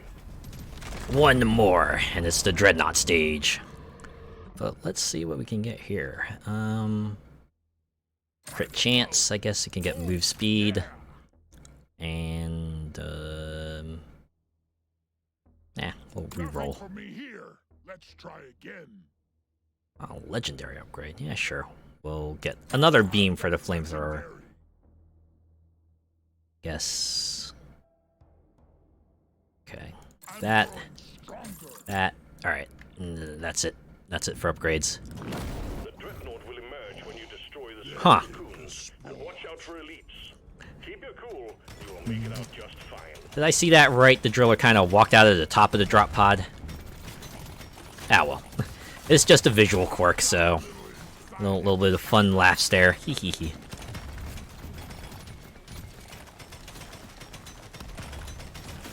Wow, with all these digging upgrades I have, I'm kind of schmooving my way through these blocks. With all the extra beams the flamethrower turrets have, these elites are getting wrecked super hard.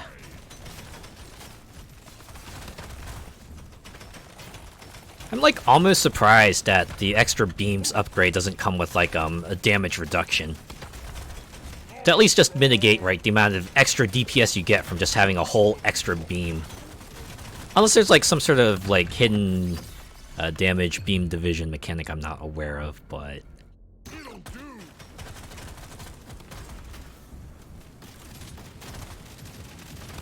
yeah, look at that. You get caught in a crossfire and like, man, it's like boom, barbecued bugs right there.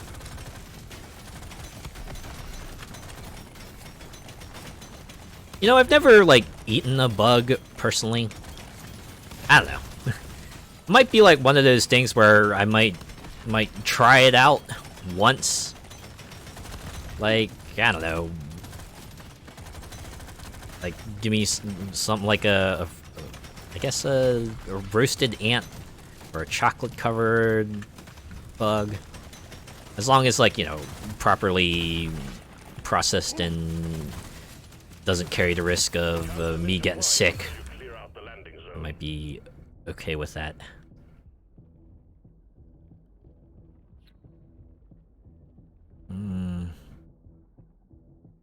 Guess we'll go with armor.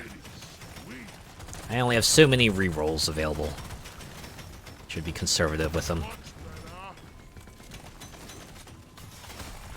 I killed the loot bug, and I'm not so proud about it.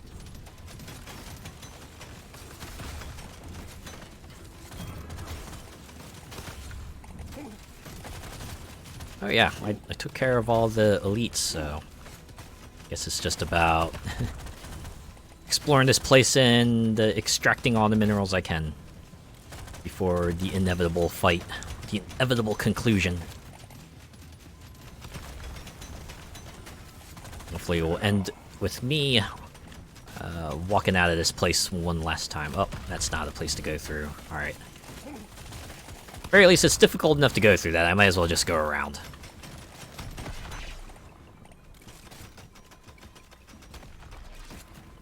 Nicely done. Supplies inbound. Oh yeah, definitely getting that. Despite the 30% damage penalty, you just get, like, way better crits. Why would I not be a fan of that? Again, it's all about hitting that fabled 100% chance.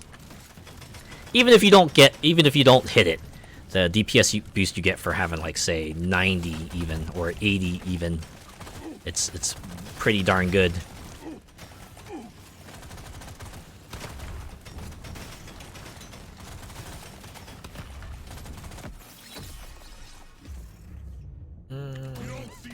Alright, let's see if I can, like, just, like, make more space for myself.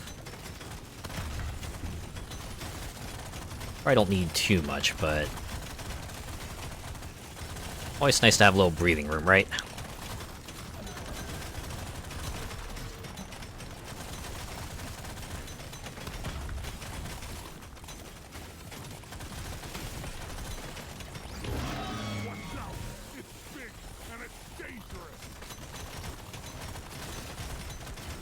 Dreadnoughts out. It's do or die. I like the Dreadnought fights, are pretty straightforward. As long as you're able to kind of keep some distance between them, that leap attack won't do you in.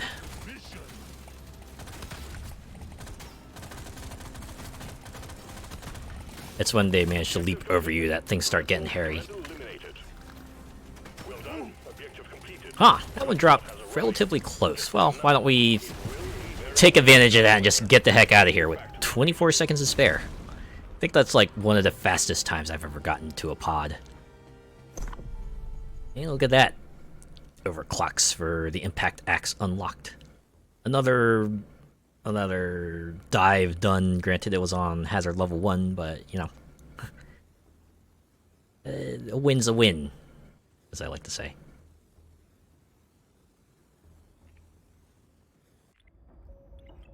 All right. Well, all we can do is just HP again. So yeah, we'll go do that.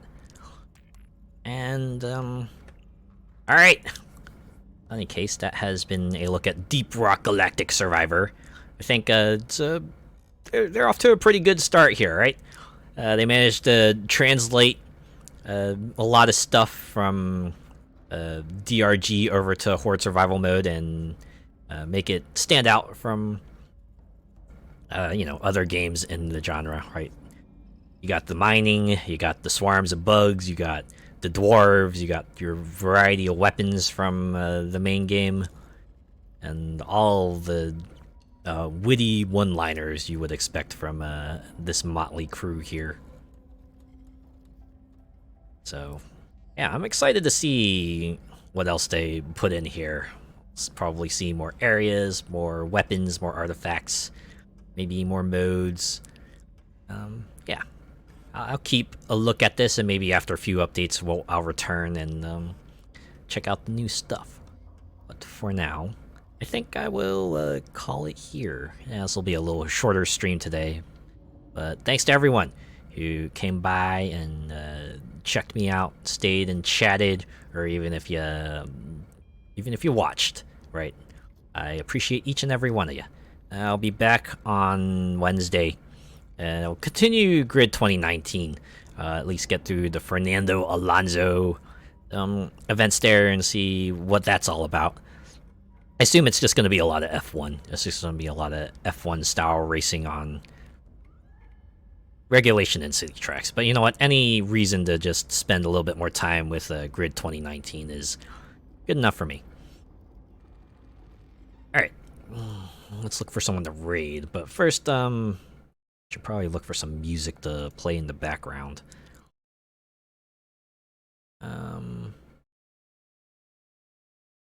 Yeah. Just open up the DRG OST and see what they got there.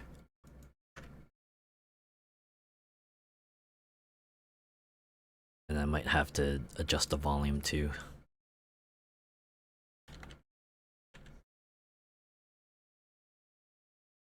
This is one of those things I'm gonna have to learn. What if I wanna maybe take this to the next step, just have some background music on the ready to play while I'm doing other things. Ooh, I like this one. Run! It's just titled Run! And the song especially gives you that feeling that maybe you should just run! Okay. Let's look for a raid target.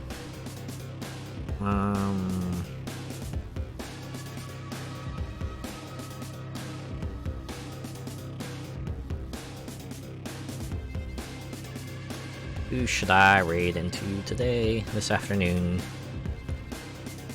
Who is on?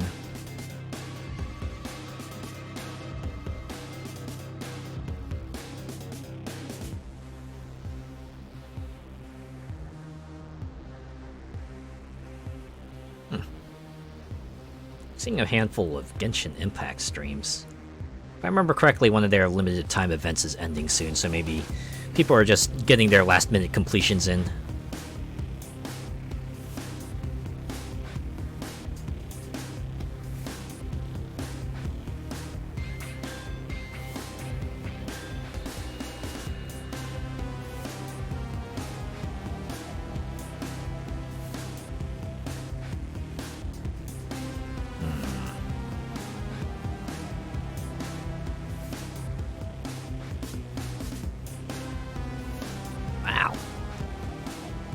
lot more folks than usual I'm seeing. But it is the weekend. It tracks.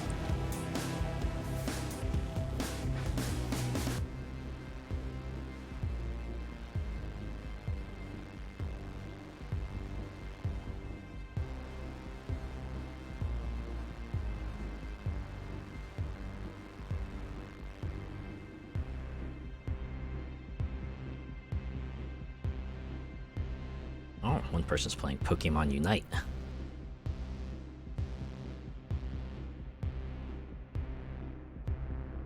Let's see, Witcher 3. That game's large enough that I can imagine people still playing it even this long later. Oh man. It's been a while since it's been out, hasn't it?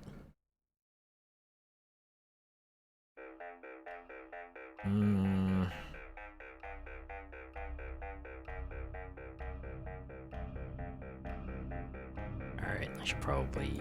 Let's try some other tags, other spots. Maybe I'll find someone there.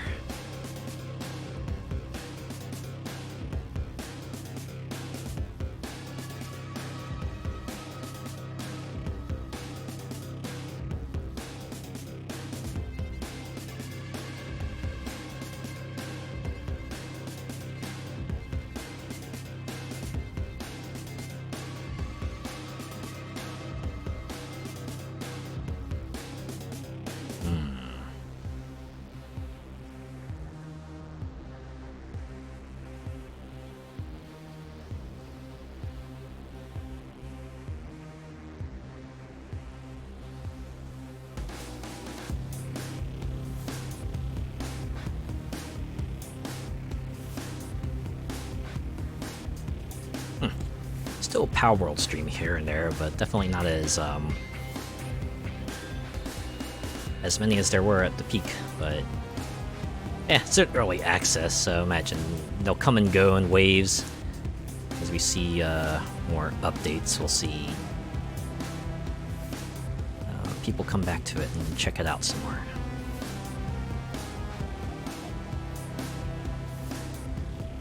Wow, you know what? I think I might have found someone.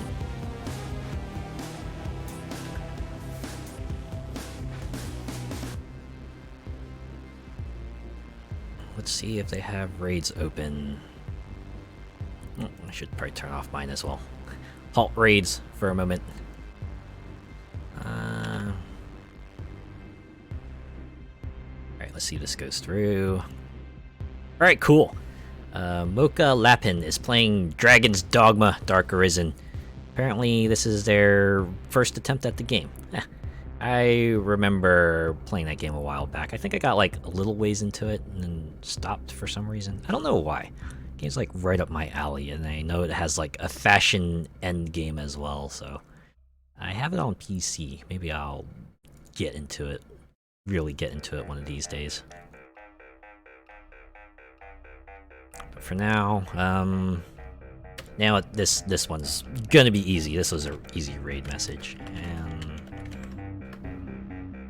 because you know, you're playing Deep Rock Galactic, and this is pretty much like the standard phrase you say to anyone who brings up Deep Rock Galactic for any reason whatsoever. Rock and stone. If you're joining on the raid, give them rock and stone. Otherwise, have a good rest of your weekend. And I'll see you on Wednesday for Grid 2019. Take care.